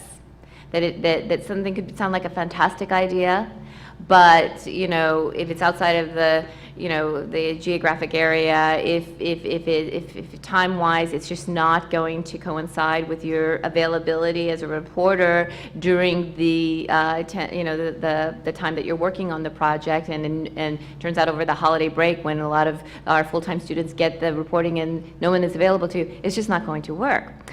So I always encourage, you know, what I refer to as pre-reporting for stories, just so that it makes the pitch phase, the interaction with your advisor, you know, a little more productive, as opposed to just, you know, brainstorming. But I think it's also okay to brainstorm. I think it's okay to leave yourself open to serendipity, and that something will just kind of occur to you, maybe not in June or July or August, but maybe in the first few weeks of your, you know, modules in the fall, when, you know, you just stumble onto a fantastic idea. You know, so you want to leave yourself open, but you also, I think, you know, want to maybe sort of, you know, do a little research about areas that you're interested in. I always tell people that it's good to write about something that you know you're going to be excited about, and that you will have this sustained excitement over a period of several weeks. You know, it's one thing to have a story that you do and report over a week's time, and then you're kind of glad to be over it and go into your next piece. This is a very different kind of reporting and a story, and so you really need to be able to you know, enjoy it and be married to it for a while. And it has to have, you know, the dimensions that are needed to make this story worth, you know, 6,000 words, or worth, you know, 6 to 8 minutes of a video, or 20 minutes of a video, or 20 minutes of a radio piece, you know. Not everything is suitable for a long format, but I always think a good journalist has lots of ideas in his pocket. Back pocket stories, it's great. Something always falls through, something always goes wrong. It's just inevitable. So I love students who, oh, okay, well, how about this, and how about that, or there's this organization. So anything you can do to just start thinking about the things you're interested in, I totally think it's a great idea. Why not? And mid-semester, someone may buy you a laser rangefinder, and then you're Yeah, exactly. walking through a bodega, so you don't really know how that's going to play out. Yeah. Thank you. And could you elaborate on the process of just working with a professor and going through, you said it takes a while to just hash that out. Well, you know, I think you do pitching all the time here. You're pitching in your reporting class, you're pitching in your writing class, you're pitching in your video class. I mean, it's going on all the time. Sometimes I have my students write their pitches out, just give me a paragraph. And then we go over the paragraphs in class and we talk about them, and other students are critiquing them. So this is a constant process of learning how to pitch a story, how to succinctly summarize what the story is, what the elements are, what access you have, what's been done before, what's new about it, how are you going to advance the story. It's like you have to train your mind to think about that, to get your jaded professors, who are kind of the surrogates for your soon-to-be jaded bosses, to listen and say, gee, that sounds fantastic, I'm really interested in that, as opposed to, oh, no, not a kind of another gentrification, you know, story. So that's something that's going on all the time. In terms of the masters, I think you're working with one professor, and, you know, they vary how they will encourage you to do this, but probably coming up with 3 or 4 or 5 ideas. I hate it, though, when a student comes in and says, you know, I'd like to find out about X, Y, or Z. Well, if you like to, then why didn't you find out something about it? You know, come to me with some specific ideas. I talked to so-and-so, and I've just discovered there's this new development. That's kind of where it starts, and then you work on, how is this going to work? Is it going to be possible in the amount of time, as Elena said? Is it doable? And you know, you're never really working in isolation. These things are sort of workshopped to a certain extent, and so you're getting the professor and your classmates and your peers' input. You know, are they excited about it? Is it something they would want to read? You know, do they have suggestions for it? And so it's great to wait until you have that experience, you know, to get all that input. Did that just turn off? Oh, it's weird, like this whole part of the audio just went off. Like, anyway, so, you know, it is a process that you want to be prepared for, but that you want to fully, you know, make use of. Thank you. Okay, we're going to take these last 2 questions and then move on to the student panel. Mine's fairly short, I think. So I wanted to return to the questions about data. At my day job, I'm a data analyst for a consulting firm. Awesome. Very excited. Look at it, perked up. We don't use R. I use Stata and SAS mostly, and I think the licenses Okay, are we'll forgive prohibitive you. for journalists. Yeah. But hopefully there's some translation. I was curious about the balance between data visualization and data analysis, and how you approach those in the curriculum. Yeah, so we have in the spring, for example, we have 2 classes. Susan McGregor teaches a data visualization class, and that's very much front end. And I teach a journalistic computing class, which is very much back end. So the source of using data as a source for stories, and sort of whether it's scraping or, you know, digging through a large regularized data set already. I think inevitably Susan's class reaches a bit to the back end because no data come perfect, and mine has to go to the front end because if you're blind looking at data, it doesn't really work. So there's some back and forth there, but we have specialized a little bit with a bit. There's one class that's a bit more on visualization and one that's a bit more on the reporting or the kind of sort of data as source of story. Data 1 and Data 2 also have a little bit of that back and forth. Data 1, when Susan teaches it, tends to be a little more visually arranged. My Data 2 tends to, I mean, there are obviously visualizations that come for it, but they're, and I think it's an unfortunate division. It's mostly a tool division that the tools we use for data analysis and to look at data, to find stories, to tell stories to ourselves, to uncover things, to interview the data, that there's a divide between those tools and then the production graphics, right, that they tend to be two different tool sets, and so that you get this kind of funny divide. I see that narrowing in time, and then maybe eventually that will blur, but yeah, that's kind of the division. So we handle it with two separate classes.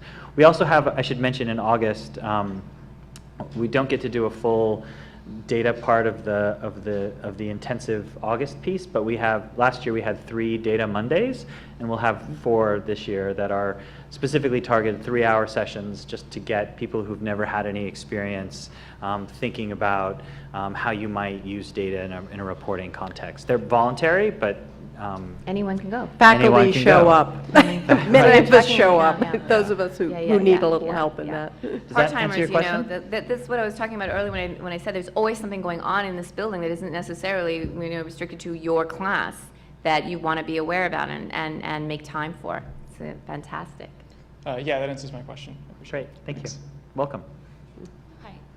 I was just wondering if you could talk about the advantages and disadvantages to trying to cover all of this great sounding material in 10 months.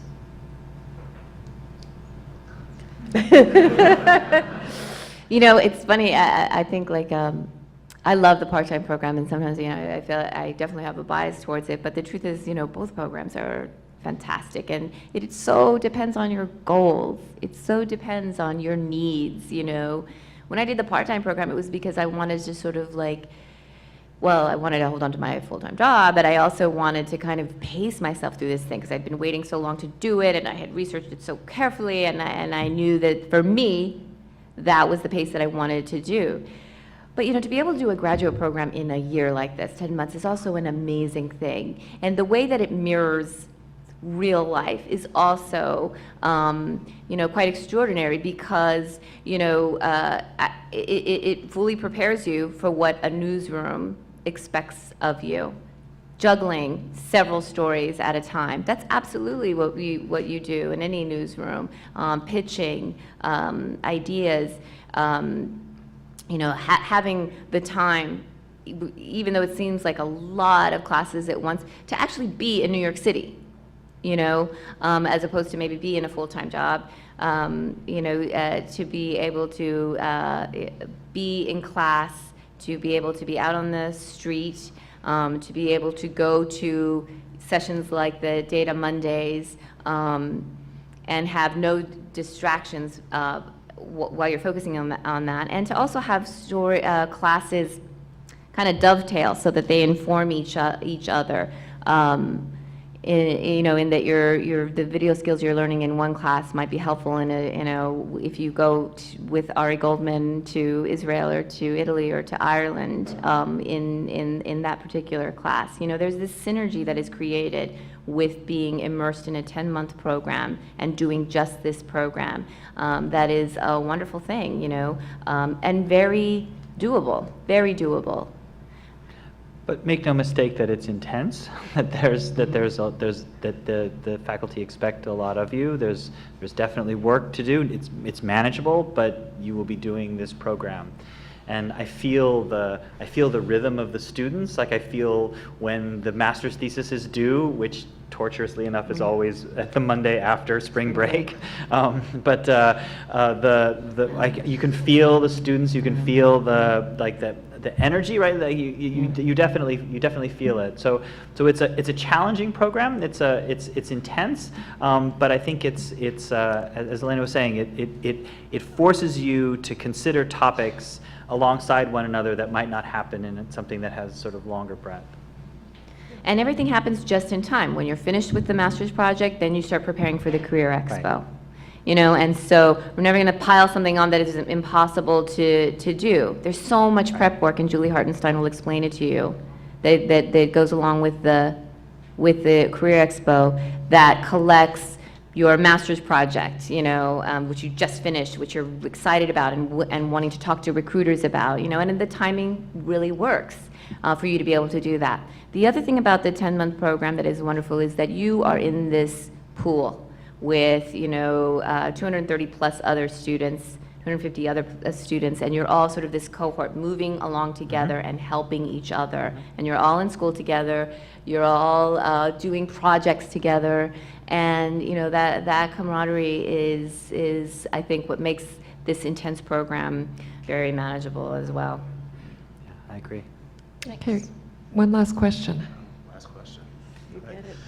So you spoke to some earlier that just gave me the question I have now, which is you said something about Italy and Argentina. So I wanted to know if there are any opportunities for international experiences in the program. There's a very special course that Professor Ari Goldman does every year during spring break that goes to one country, and it has been in the past, Italy to Rome, or they go to Jerusalem, they've gone to India, Ireland, and they're really looking at religion.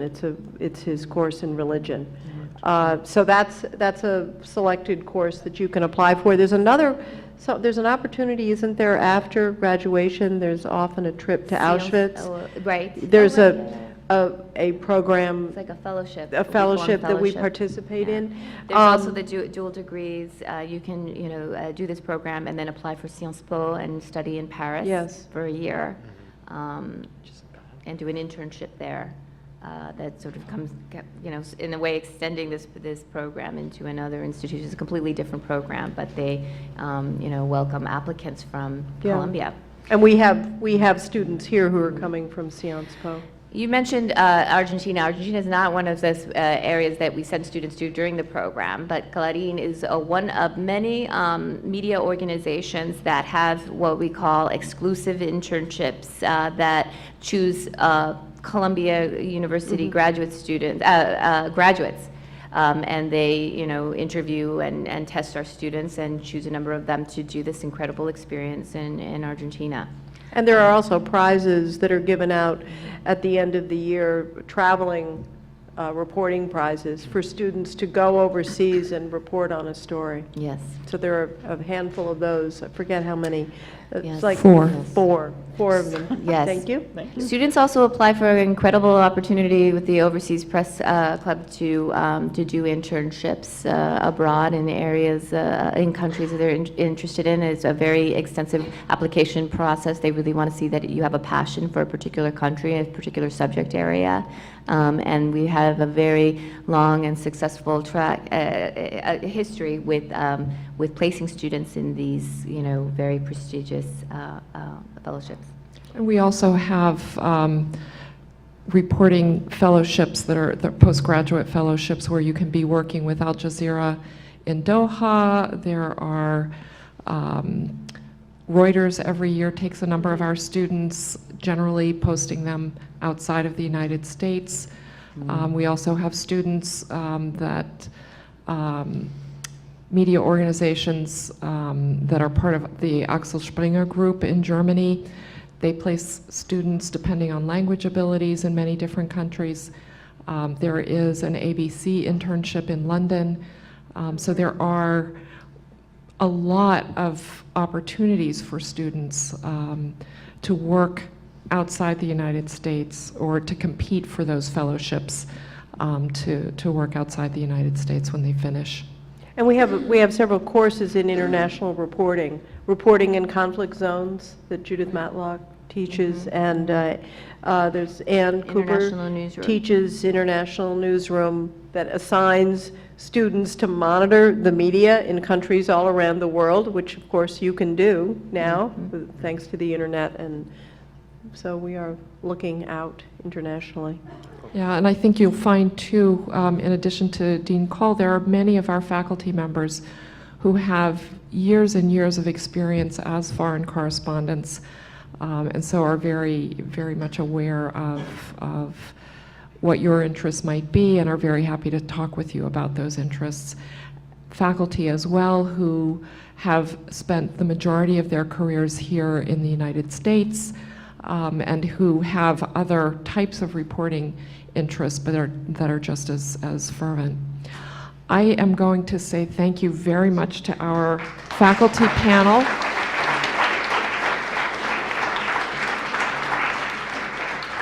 And thank you to all of you. We have one last panel, which is our current student panel. They're going to come up and talk with you about their experiences here.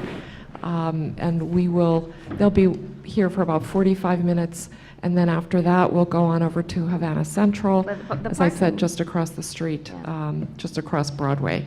Part-time students are meeting in room 607B. Right?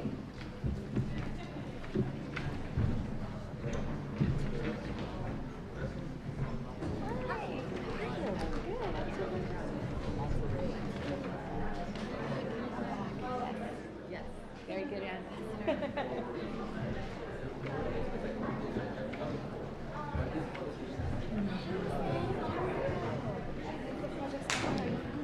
The part-time group is meeting in room 607B.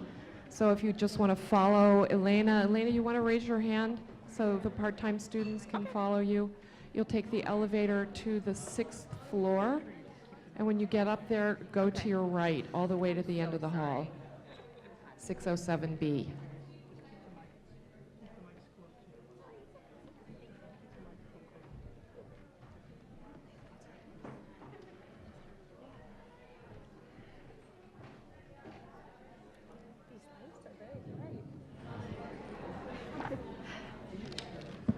What's that?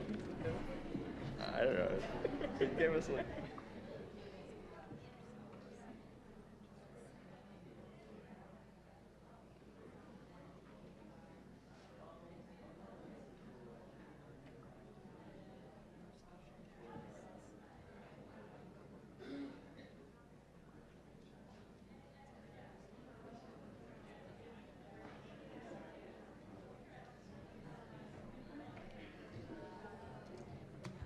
Okay. We're going to get started now with our student panel, and I have asked them to introduce themselves and to tell you which program they're in, and then to talk about, they're going to talk with you about where they were a year ago. They were sitting here in this room, just where you are now, and some of them were watching on the live stream. But what they were thinking about at that time. And then they're going to talk a little bit about the programs that they are in, the kinds of work that they've been doing here at the journalism school, talking about their experience with their colleagues, their fellow students, and talking a little bit about what they've been doing on their master's projects and what that has been like, the kinds of challenges that they have found with that. They'll talk for about 20 minutes, maybe a little bit longer, and then we'll have plenty of time because I know you'll have lots of questions for them. So why don't we start? Hi, everybody. My name is Avery Harper, and I am a Master of Science candidate here. I came from the University of North Carolina at Chapel Hill. I was a recent graduate in 2013. I got a degree in broadcast journalism, and I came here to continue my studies. I'm still very, very interested in television. I'm in the nightly news program that was spoken about before. And so I'm actually supposed to be in class right now. They're taping the show. They should have started taping the show about a half hour ago. And it's been a really, really great ride here. So I'm happy to answer all of your questions. Hey, my name is Alfred Miller. I'm from Staten Island, New York. I took a little different path. I'm a recovering engineer. I studied electrical engineering in college, and I actually worked at a printer company, which is the most boring job in the world. So I decided, I'd go from one dying industry to another and go into news, because I've always had this passion for journalism, and for the same reasons other journalists go into journalism. They don't like other people telling them what to do. They feel like there's always, anyway. So around this time last year, I was debating whether I should give up my engineering job and go to journalism school, and I don't regret it. Hi everyone, I'm Kimberly Amiano. It's definitely a weird feeling to be sitting up here talking to you guys, because I feel like it was literally yesterday that we were sitting there feeling anxious. So nice to see all of you. I graduated from Drew University in New Jersey last May. Came directly here after that. I had dabbled, excuse my cough drop, sorry. I had dabbled in print journalism in undergrad, but had never touched broadcast, and I had this innate feeling in me that that's what I had wanted to do. So I came here kind of with my passion for writing and communicating and interacting with people to get a little bit of broadcast and video experience. So I've been doing a mix of both print and digital and video stuff now, and it's been great.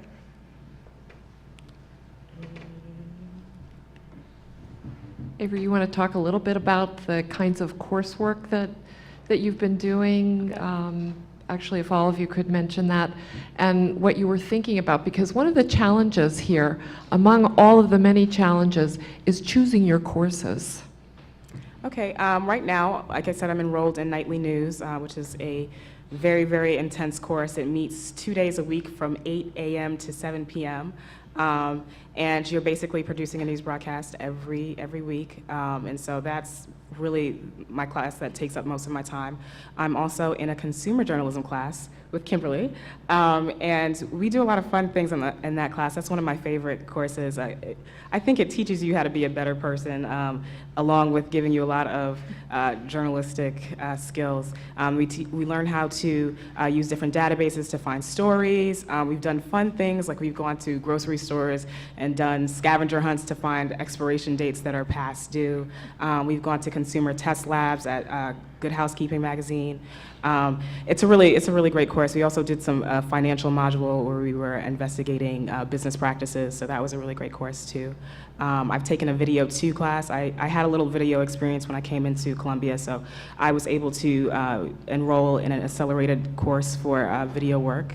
And I took a Ethnic Communities in New York class, which I covered the Trinidadian community in New York City. I'm Trinidadian, and I'm from New York, and so that was an easy community to delve into. But I know some people who explored some really, really interesting places.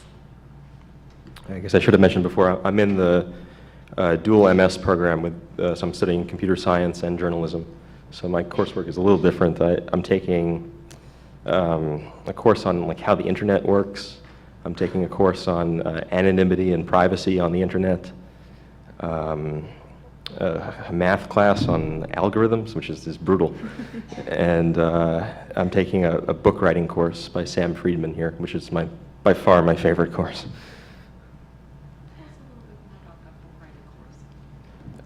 It's sort of a legend at the J School, I'm told.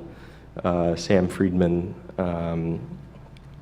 you have to pitch ideas to him, and he every year picks about a dozen students who he thinks who have a potential for a book proposal that can be sold at the end of the course. So the entire semester you are working toward writing a book proposal that you can then shop after school is complete. Actually, I'm writing about a Chinese democracy activist who is imprisoned in China since 2002. I stumbled upon the story during my reporting class, and I said, this really fascinates me. I minored in like Chinese in undergrad, so I pitched this to Friedman, and he's let me run with it. Last semester, I took my first Video 1 class, and it gave me a run for my money.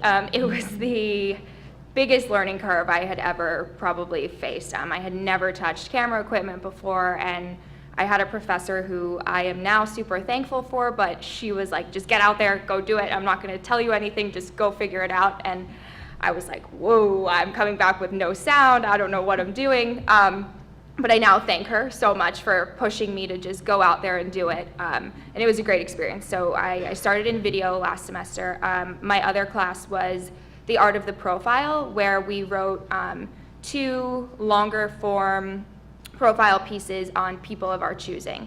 And I really, really enjoyed the class. Like I mentioned before, I really like interacting with people in the world. And the profile class really forced me to kind of embed with people that I wasn't necessarily comfortable with for an extended amount of time, and really get to know them and, you know, figure out that fine line between being a good journalist and finding a way to really tell this person's story without intruding on their life and making them uncomfortable or myself uncomfortable. So that was fun, and now I'm in a course called Deadline in Depth, which has a video hybrid component this semester, I think for the first time. And basically what that is, we go out and on Tuesday evenings we pitch stories, and then on Wednesday we go out and actually execute them and turn them around in a day. So we go out and shoot, edit, and then have a completed piece by 5:30 p.m. We had, as I said earlier, our Career Expo 2 weekends ago. Talk a little bit about what you did to prepare for the Career Expo, those of you who did, and talk about what it was like. Talk about how you think about approaching organizations for jobs, and maybe you can talk a little bit about, you're going to be doing maybe an internship this summer. Talk about that process, because the dual degree program is a little bit different. The dual degree program with computer science is a 2-year program, so the cycle is a little bit different. Sure, I attended the Career Expo, even though I actually had an internship already. I just I went for the spectacle, I guess. I talked to a lot of employers. I tried to pitch freelance stories to everywhere from I don't know, ESPN to I'd done some work for Sam Friedman on things related to religion, so I pitched some stories to a Jewish magazine. I don't know, I guess I prepared by having clips, and that's what J-School is all about, building up your inventory of clips.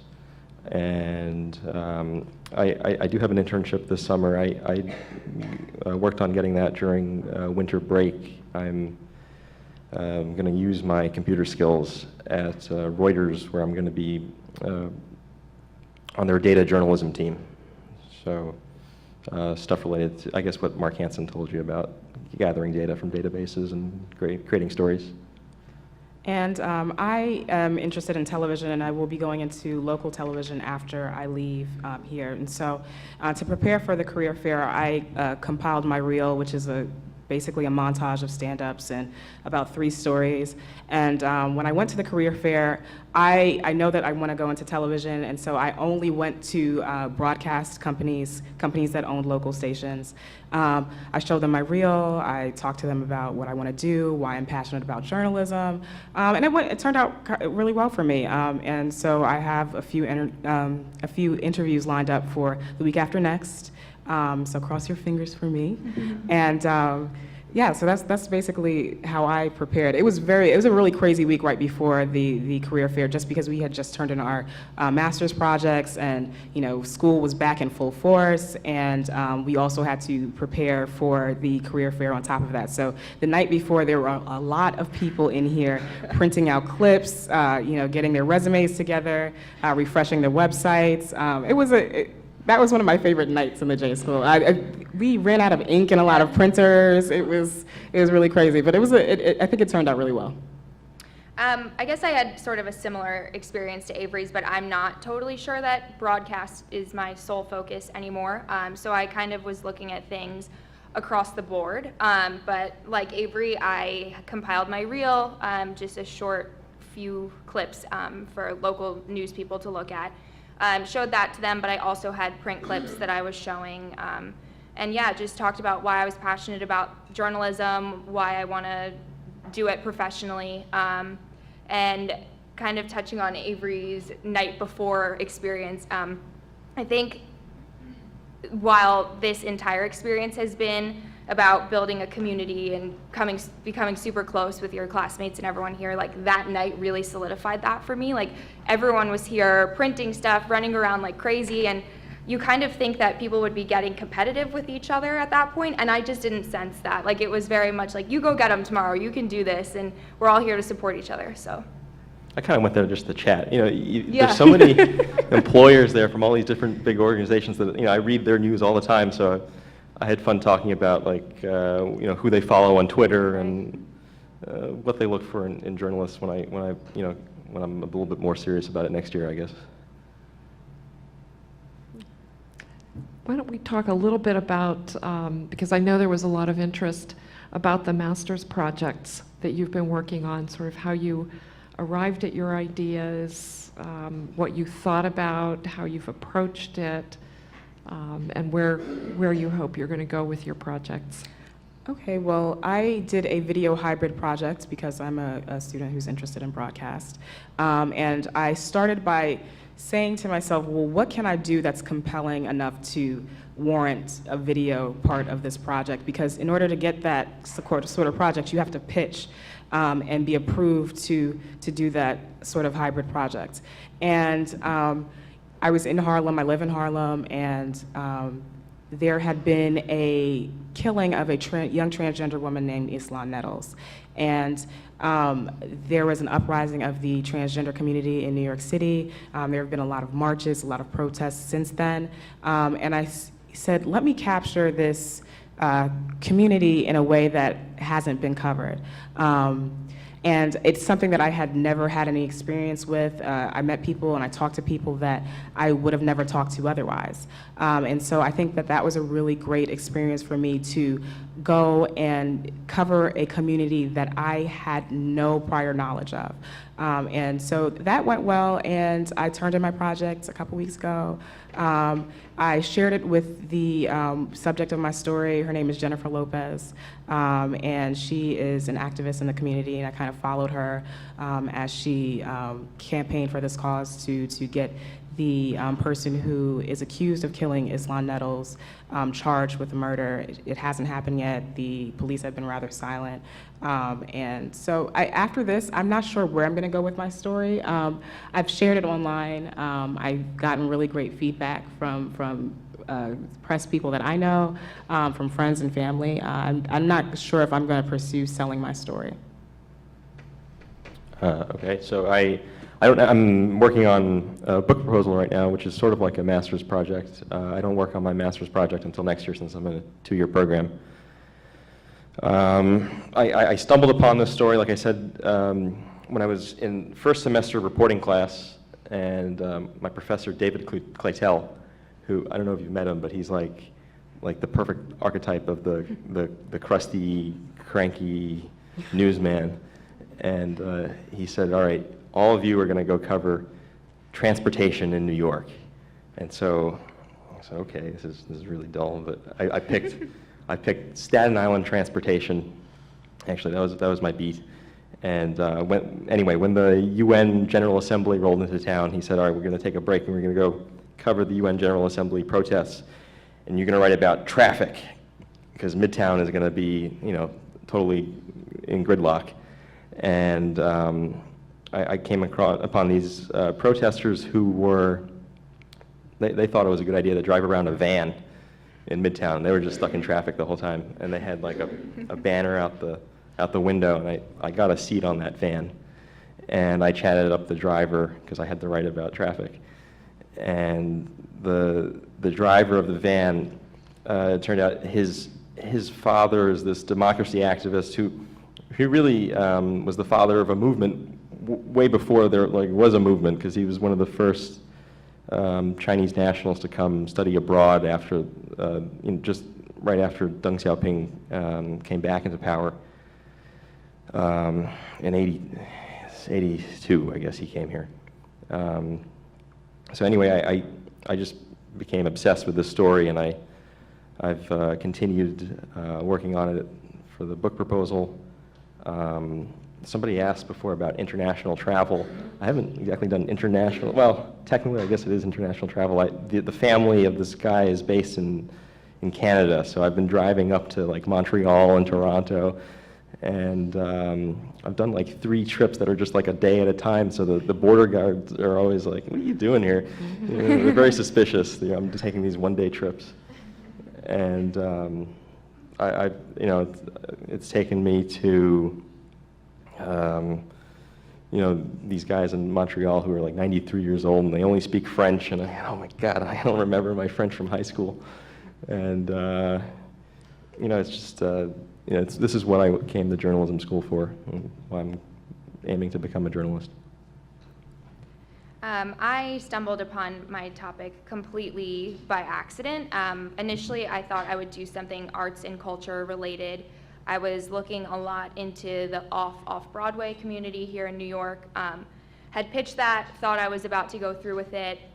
Was sitting with my advisor one afternoon, just having a conversation about life, and I said to her, oh yeah, I had this weird autoimmune disorder when I was a little kid. And she was like, wait, what? What did you just say? And I was like, what? I had an autoimmune disorder as a kid. And she's like, oh, tell me about it. So I just started talking to her about it. And basically, in short form, what it is it's when strep throat bacteria is untreated in the body, there's hypotheses about the idea that it can trigger swelling in the brain, thus causing OCD and hallucinations, and I became essentially a different kid overnight when I was 9 years old. And this is a phenomenon that has obviously always interested me because it happened to me. So we got to talking about it, and she was like, there's your project, and go do it. And I was like, well, how am I possibly going to find other people who have this? I think because of the OCD factor, there's a little bit of a shame factor. People don't really want to openly talk about it. So what I did was I got on social media, Facebook, Twitter, and just started searching. The acronym for the disorder is PANDAS. So I was just searching PANDAS like crazy, and I stumbled upon a parents support group based out of Maine. And it turned out they were hosting a conference that weekend. And I was like, I need a ticket, I need to get in, can you please let me come in? And they're like, no, absolutely not, sorry, we're at capacity. And I was like, well, I'm technically media, can I be credentialed in? And so I sweet talked my way into that conference, and shared my story with a lot of people there, and that's how I got my sources. I said, this happened to me, I would love to know more about what happened to you and your child, would you be willing to talk to me? My problem there was that most of these people were not in the New York area, so I was a little concerned that I wouldn't get to spend the amount of time that I wanted to with these children. So I did wind up finding one family who lives here in New York and spent every Saturday for 3 months with their child and observing her symptoms. And what I wound up doing with my project was kind of a comparison between myself and this little girl, Jade. I was very against putting myself in the story, cried a lot of tears about it, but my advisor was like, this is very important that you are present in this piece. So right now, I'm actually, I turned in a final draft for the J School, but I'm actually still revising and hoping to pitch it to a health publication. Great. One of the things that I've been realizing as I've been listening today, and one of the things that you find out when you come to the journalism school is that you are always learning new things, but I've realized that I have to add as one of the selection criteria as we read the applications is the ability to sweet talk your way into whatever situation it is you're trying to get into. What I'd like to do now is take questions from the audience. I'm sure that you've got lots of questions, and if you could come up to the microphone here, be glad to take your questions.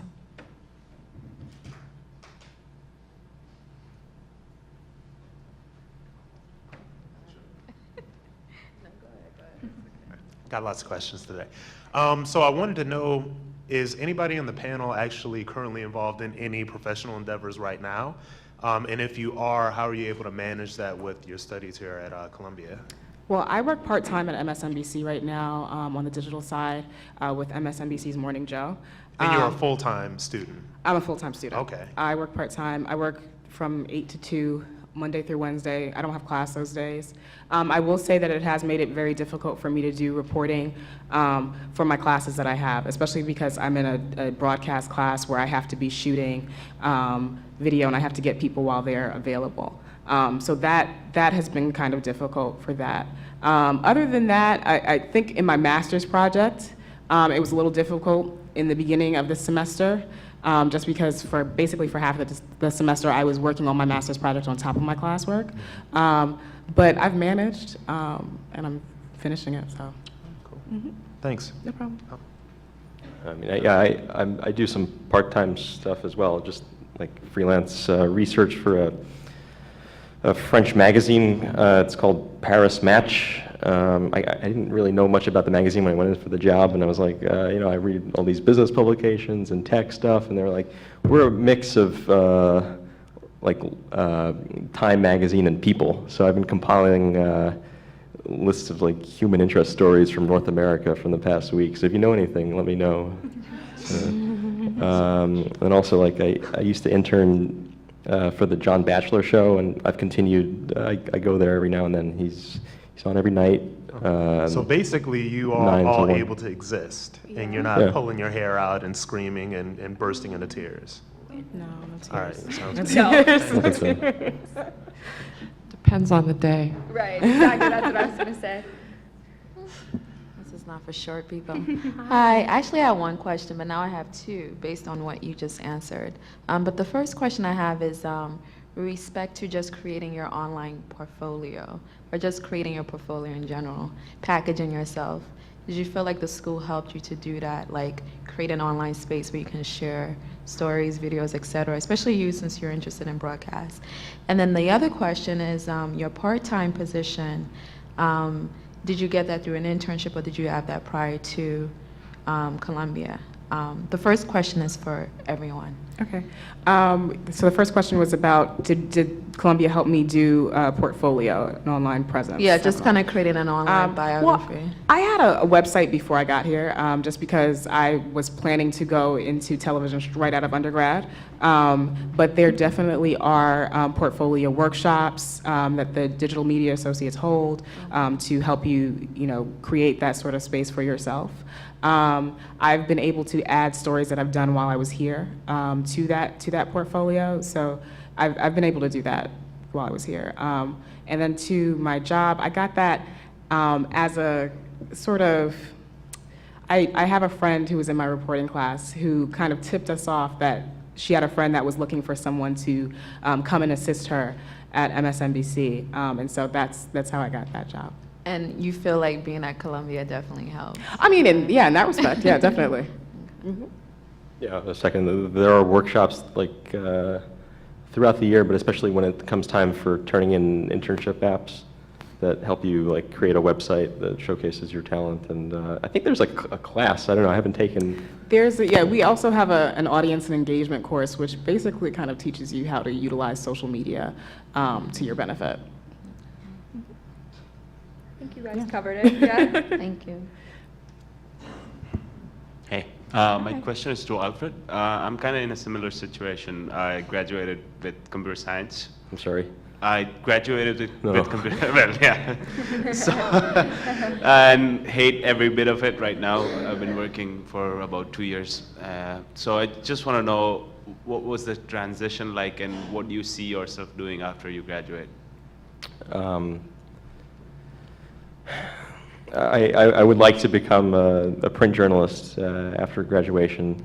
I don't foresee myself going back into engineering, although it's definitely a very good resume booster. The transition, I mean, I was, when I was working, I would treat these all-employee meetings where everybody comes and listens to the CEO talk, right? I would treat them like press conferences, and I would grill the CEO with tough questions. And this was clearly bad for my career. So I think I was, being a journalist before I was a journalist, and the transition was pretty easy. So does your, just a follow-up question, does your technical abilities that you acquired in your previous career, how does it match up with what you're doing right now, and what's the link between the two? I think right now it's very popular to be a data journalist, and those types of jobs often require, say, skills with SQL. So my prior programming experience and the classes I took in SQL and databases helped in that respect. Okay. All right. Thanks. Hi. About a year ago, you were in our shoes, and I'm wondering what you wish you had known that you didn't. That's a very good question. I think that I would have liked to know when I was going to start my video courses and my television courses. I was here for about 8 weeks before I touched a video camera. We take a reporting class that's about, how long is it, like seven weeks long. And it wasn't until after that was completed that you started using video equipment that I started my video course. I mean, and you know, because I went to the University of North Carolina where I was using a camera all the time. And so it was kind of good to step back and kind of work on my writing skills because I hadn't done that in a long time. Yeah, the question is, like, what do you wish you knew, like, sitting in the room right now? I think what I wish I knew was how enjoyable this experience actually was going to be, because I think during the days of orientation and stuff, people really drilled into my head that, like, you are going to be working nonstop and your life is going to be miserable. And, like, on some days, that's true. But for the most part, this has been the best year of my life. I have encountered the most interesting people, encountered the most interesting assignments, and have had so much fun. So I think that I would have been able to relax and really enjoy it a lot more if I just knew that it was going to be okay, because I was really feeling stressed when I was in, your shoes this time last year, and it was really the best experience. Maybe just like understanding what it means for there to be no grades in journalism school. It's pass, fail, and it blew my mind as an engineer. And I mean, so it encourages you to take risks, push yourself to try new things. I wish I had tried more, say, like video things early on. It just gives you so much freedom. Thank you. Hi, this question is directed toward Kimberly and Avery. Sorry, Alfred. I'm wondering, I too am coming straight from undergraduate, and I'm wondering how you felt the transition was coming straight from University, Chapel Hill, and Drew, and did you feel prepared, and how did you handle the intensity of the 10-month program? Okay. I felt prepared to be here. Also, a lot of my classmates also came straight from undergrad. Kimberly was in my reporting class from day one, and there were some other people in there who had come straight from undergrad too. So I never felt like I was out of place here.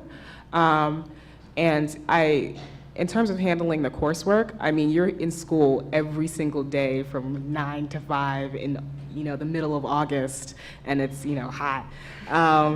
But I never felt unprepared. I felt like I was given work that was appropriate. Yeah, I would agree with that. I mean, I toyed with the idea of waiting a year and taking a job after graduation, and then I decided, no, you know what, I'm in school mode now. Let me stay in school mode while I'm in it and just do it. And I think that was a really good idea.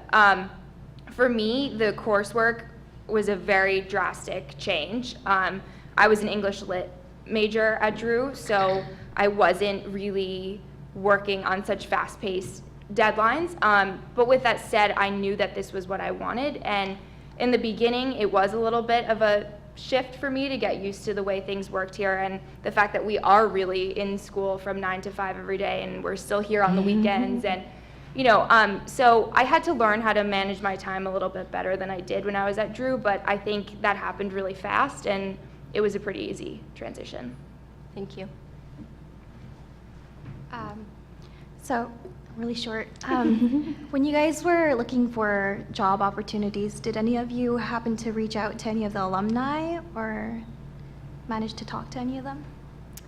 I've spoken with alumni. Last summer, I was working at Dateline NBC as a fellow, and there's a lot of Columbia grads in that office at 30 Rock. And so I had talked to them about their experience, but I haven't reached out to any alumni in terms of finding jobs after graduation. I'm in the same Okay. boat. We were assigned, if you wanted to be, at the beginning of the year, mentors. So someone who has graduated from the J School and now works in the field. And at first, I didn't think I would have a good relationship with mine, because she was like, I can only speak via email, like, I'm super busy. But she now is someone that I do look to, not necessarily for a job. I mean, she's not here, she's located abroad, but she gives great advice. So, I mean, yes, I interact with alumni, like Avery said, but not necessarily for a job. Great, thanks. Hi, I just wanted to know, just forgot my question. I just wanted to know if you guys have encountered any other journalism students from other universities while looking for jobs or just in the field of reporting. And if not, I just wanted to know, like, what do you think having a degree from Columbia Journalism School means to you in comparison to having a journalism degree from another school? I can speak to that. I'm the president of the Columbia University Association of Black Journalists, and so there's a lot of collaboration that goes on between my chapter and the chapters at journalism schools around the city.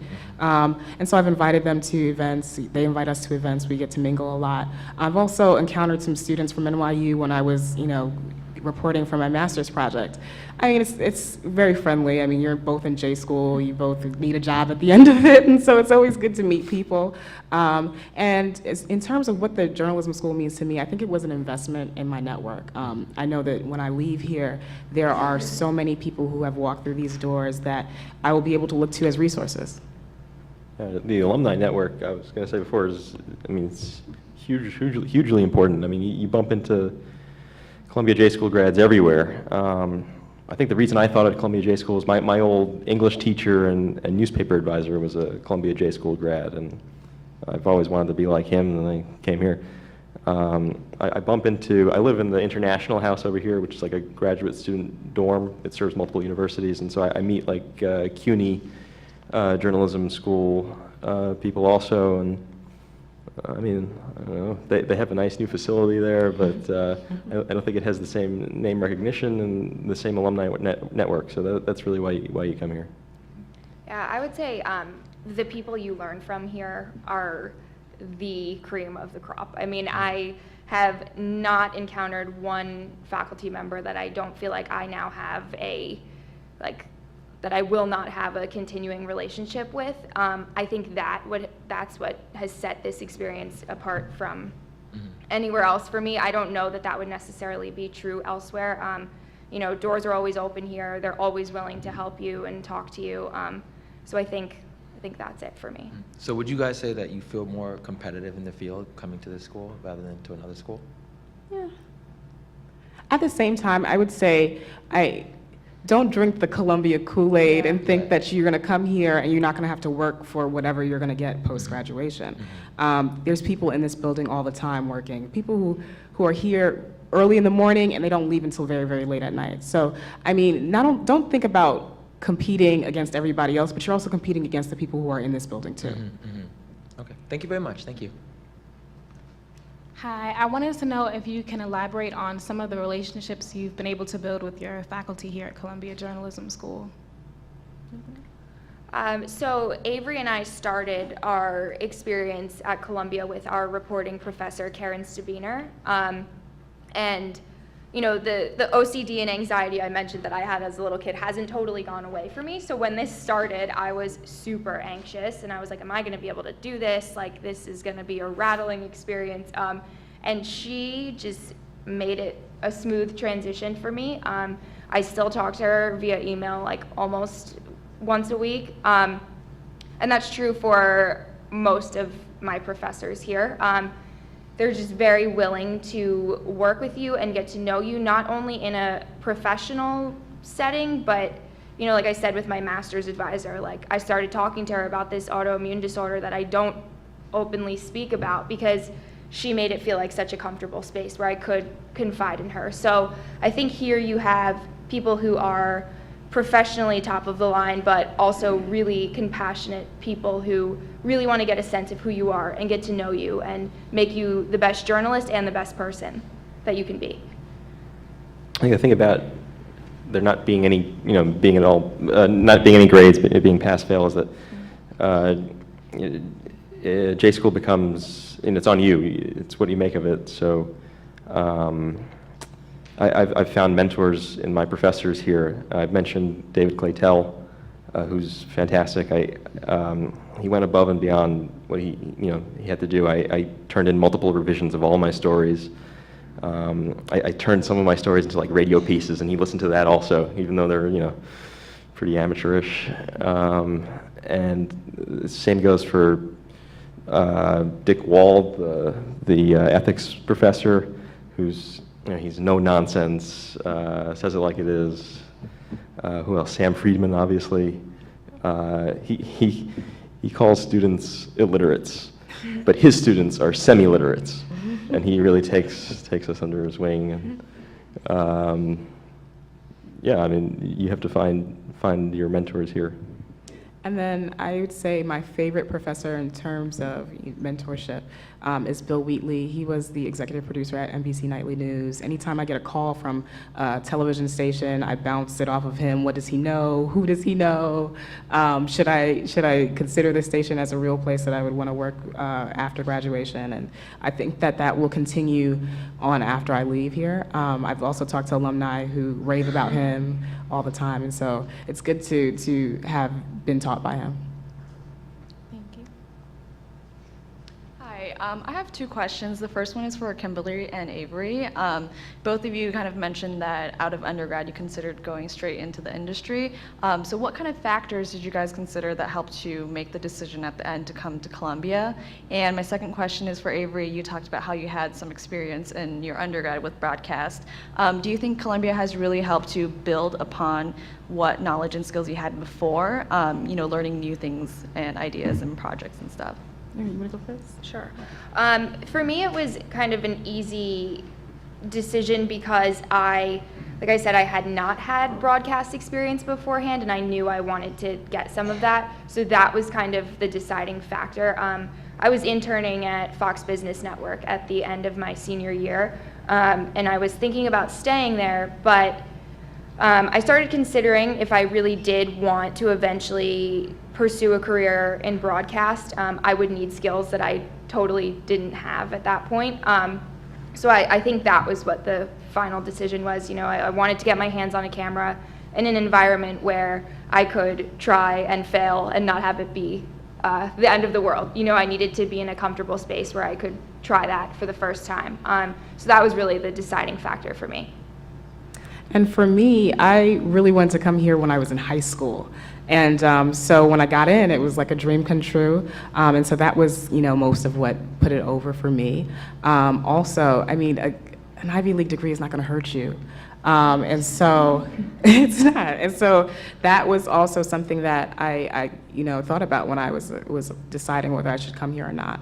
Also, when you talk about, you know, if I learned anything new, technically, no. But what it has given me is the ability to report in some place where it's really, really hard to report. This place is saturated with journalists. Anytime you go out to do anything, you have to fight to get to the front, especially me with a camera. You have to ask tough questions. You have to chase people down that don't want to talk to you. And so I think that I've gotten tougher as a reporter from being here this year. All right, thank you. Hi, I'm just curious. I was wondering whether in any of your electives you had the opportunity to combine some of the more reporting-centric, purely journalistic writing that you've been doing with creative writing and maybe something like satirical news writing or anything of that sort. For book writing, especially narrative nonfiction, is very much like you don't make stuff up, but you have to make it entertaining, and you have to. I've edited those pieces more than anything I've ever written, and I think it's all about how you tell a story. Friedman has this thing about he gave us an equation which made me happy. The narrative equation, where you have to have characters and plot and place, and you put these all together, and it's very much an outlet for my creativity. Thank you. I would also mention, I want to bring up this faculty member's bio here. We do have faculty members who cross several different genres, so who are extremely well-known journalists, who also do nonfiction narrative writing, but who also do fiction. And Helen Benedict is one of those people. You might like to take a look at some of her work. Thank you. You can take a look at her work, but you can take a look at the work of other faculty members as well. People who write just across such a broad spectrum and have so many different interests. So I think that you find support for the kind of writing that you want to do, and it's really the goal of the faculty to make sure you become better at what you're doing. Thank you. Hi, this question is for Kimberly and Avery. So given your interest, sorry, Alfred, but I love your book idea. I think it sounds fascinating. But given your interest in broadcast journalism and that this is a multimedia curriculum, how are you able to feel like you are explore broadcast, when there wasn't really a broadcast track? And what kind of advice would you give to a student who's coming through the program if they're also interested in broadcast? Well, I took a on-air skills course, which is basically something that teaches you how to present on air. You sit at the anchor desk, they tape you, they critique you. I'm also in Nightly News, which is really the hallmark course of the broadcast program, what was the broadcast program here. I've also taken a video course. And through those 3 courses, I've been able to do stories and do them in a way that would be appropriate for a local news broadcast, which is what I will use to then find a job after graduation. I think you have to be very proactive if you're going to go through this program with the aim of going into broadcast afterwards. I think that from day one, when you get into your video class, you have to talk to your professor and make it known that this is what you want to pursue. My video 2 professor, she's a documentary professor, and so she had me also do some things that would be more appropriate for a documentary style film. But I made it very clear that that's what I wanted to do, and I made sure that I had clips to show at the end of it. Kind of piggybacking off of that, yeah, you definitely have to state your intentions. When I took my first video class, I got lucky because I had a professor who did allow us to do stand-ups and to appear on camera and have the opportunity to be critiqued, but I have learned that that's not necessarily true in all of the video classes. So I think if you express that, being on air or learning how to be on air is something that you eventually want to do, then they will give you the opportunity to present stories in a local news format.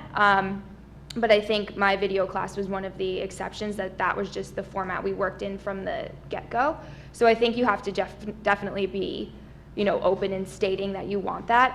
And then, like Avery said, the on-air skills course, which trains you to present things on air, I'm in that class right now, and it's been super beneficial. And I'm not in Nightly News, but I'm in the Deadline video course, which I think has been an exceptionally beneficial experience because I was totally fearful of being in a setting where I would have to go out, shoot, edit, and turn around a piece in a day because I had never done that before. So that has gotten me out there and doing it, and I think that's going to be an invaluable skill set. So it kind of sounds like a lot of the training is coming more from the elective side of the classes that you're selecting, and not so much the required classes for the modules. That's true? Is that a fair characterization? I think we have to take a production sort of course where we're either taking video or radio or photo or data, and we chose video because we know that we want to go into broadcast. I would also say you want to make friends with the technical staff. Yes. They're very, very nice people. They can get you out of a bind very quickly. And so they've also been very helpful in terms of even reporting from a master's project. And I think some of the most useful courses are actually the required courses. You know, the photo crash course you take in the beginning of the year, and how to use the equipment, you know, whatnot. Even ethics is very useful because it comes up every day. Hi. How often are you given the opportunity to pursue particular story ideas that interest you versus assigned a beat from a professor? So in our reporting class in the beginning of the year, in Kimberly and I's reporting class, we were assigned a beat. We were assigned an area, first of all. We had to cover Midtown West. And then within that, we were allowed to pick our own beat. But now for Nightly News, whenever I'm assigned to report on a story, I pretty much get to pick that story. I pitch it, and it has to be deemed worthy by my professors, but I get to do that story. Yeah, I would say almost every assignment I've done here has been something that I've chosen or very close to something that I've chosen.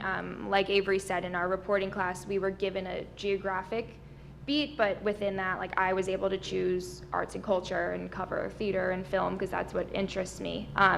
But since then, it's very open to your choosing. Yeah. In the beginning, I mean, you have to learn the basics, so it's actually to your benefit for the beat to be dull, like Staten Island transportation, because you're learning how to ferret out information and write a lead, write a nut graph.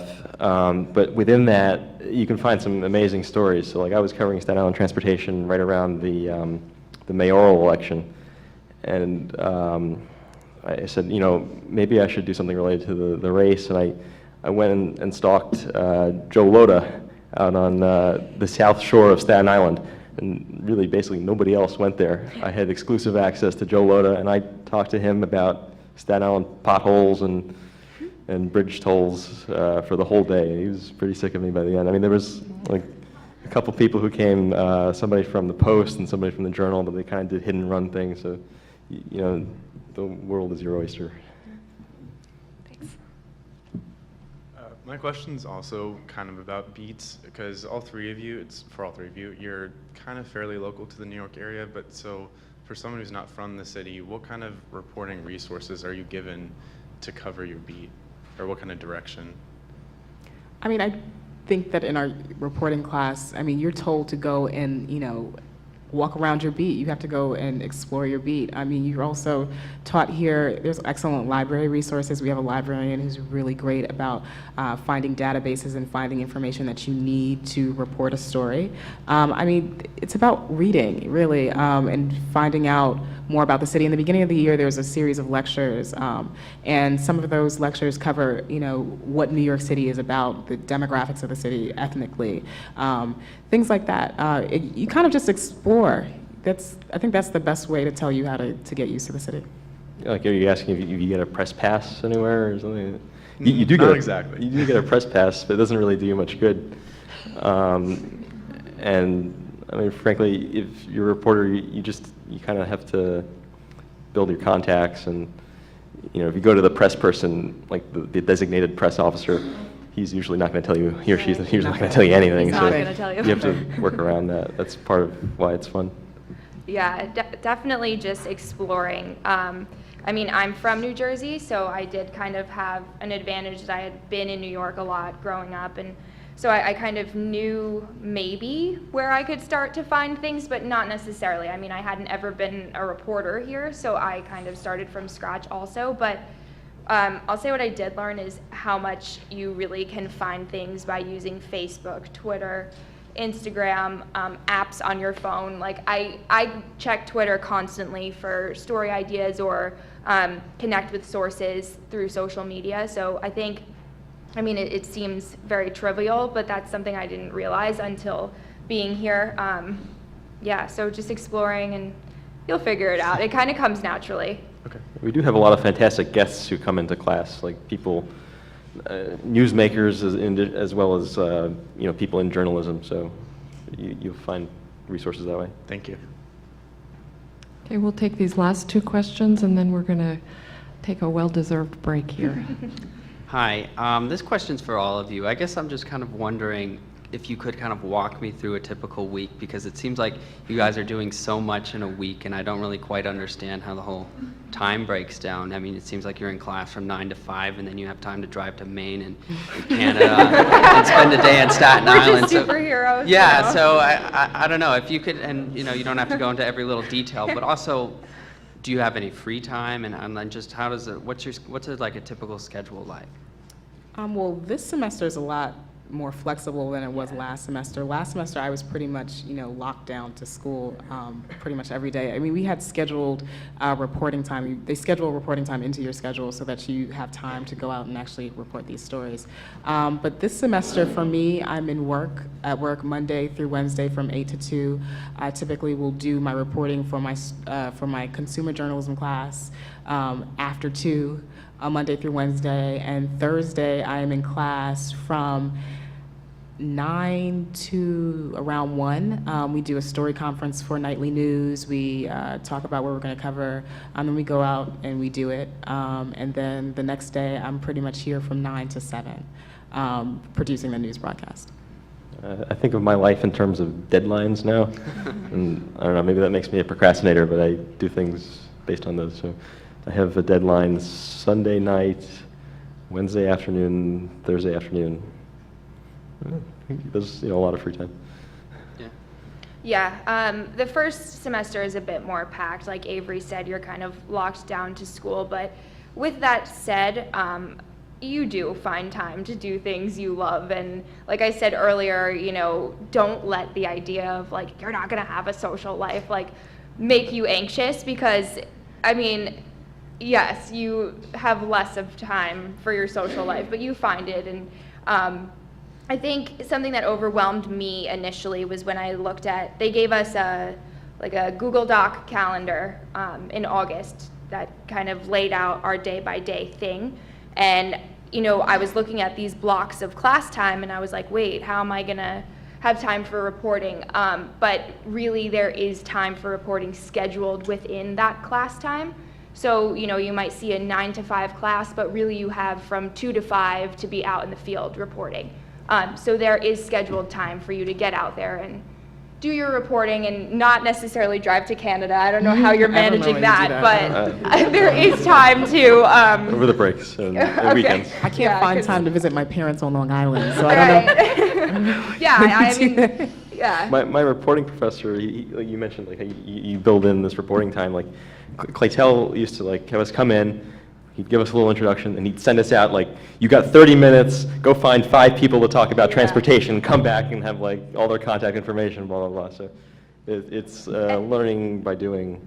Yeah, and that, I feel like that sounds scary at first, but you can totally do it. Like, the things that they tell you to do here seem overwhelming, but you can do it, and you will be a better person for realizing that you can. Like, don't get freaked out. You can totally manage it, and fine. Great, thank you. I want to say thank you all for taking the time to speak with us this afternoon as well, since I'm the last question. But my question pertains to the student body here. I'm very interested in the dynamics between students here. Everyone comes from a very eclectic background, and I was hoping that you could speak to what it means to have these people as your colleagues. Well, I went to school in the South, and so the word diversity meant something a little different when I was there. I mean, it was all based on race. There weren't that many international students. And when I got here, I was really given an international experience because I'm in class with so many people who don't call the U.S. home. And so I've learned from, I have friends who are from India, I have friends who are from China, and it's been a really great experience to be in class with them because they have all sorts of different perspectives that I never even thought about before based on where they came from. And so it's been really good to be in class with them. Some of the most fascinating people I've met are my classmates. For example, like I had a classmate last semester who was like a professor in medical school. So it's just, chat up your classmates. You'll hear some interesting stories. Yeah, I would say that's one of the things I've loved the most about being here is how diverse it is and what a close-knit community it really is. We're all from very different backgrounds, different places in the world, and I have learned so much just by chatting with classmates or bouncing ideas off of them. Yeah, I mean, I don't know, like I always say, like, well, now I'll have someone to go visit in India, like if I ever desire to go there, like it's really an incredible experience, and just as much as you learn from the faculty here, I would say you learn just as much from your friends. Like of course we have silly, fun conversations, but a lot of the times we're talking about like cool, exciting stuff and learning about the world from each other. So you're surrounded by super intelligent, really awesome people, so soak them up and definitely cherish those relationships. Avery, Alfred, Kimberly, thank you very much.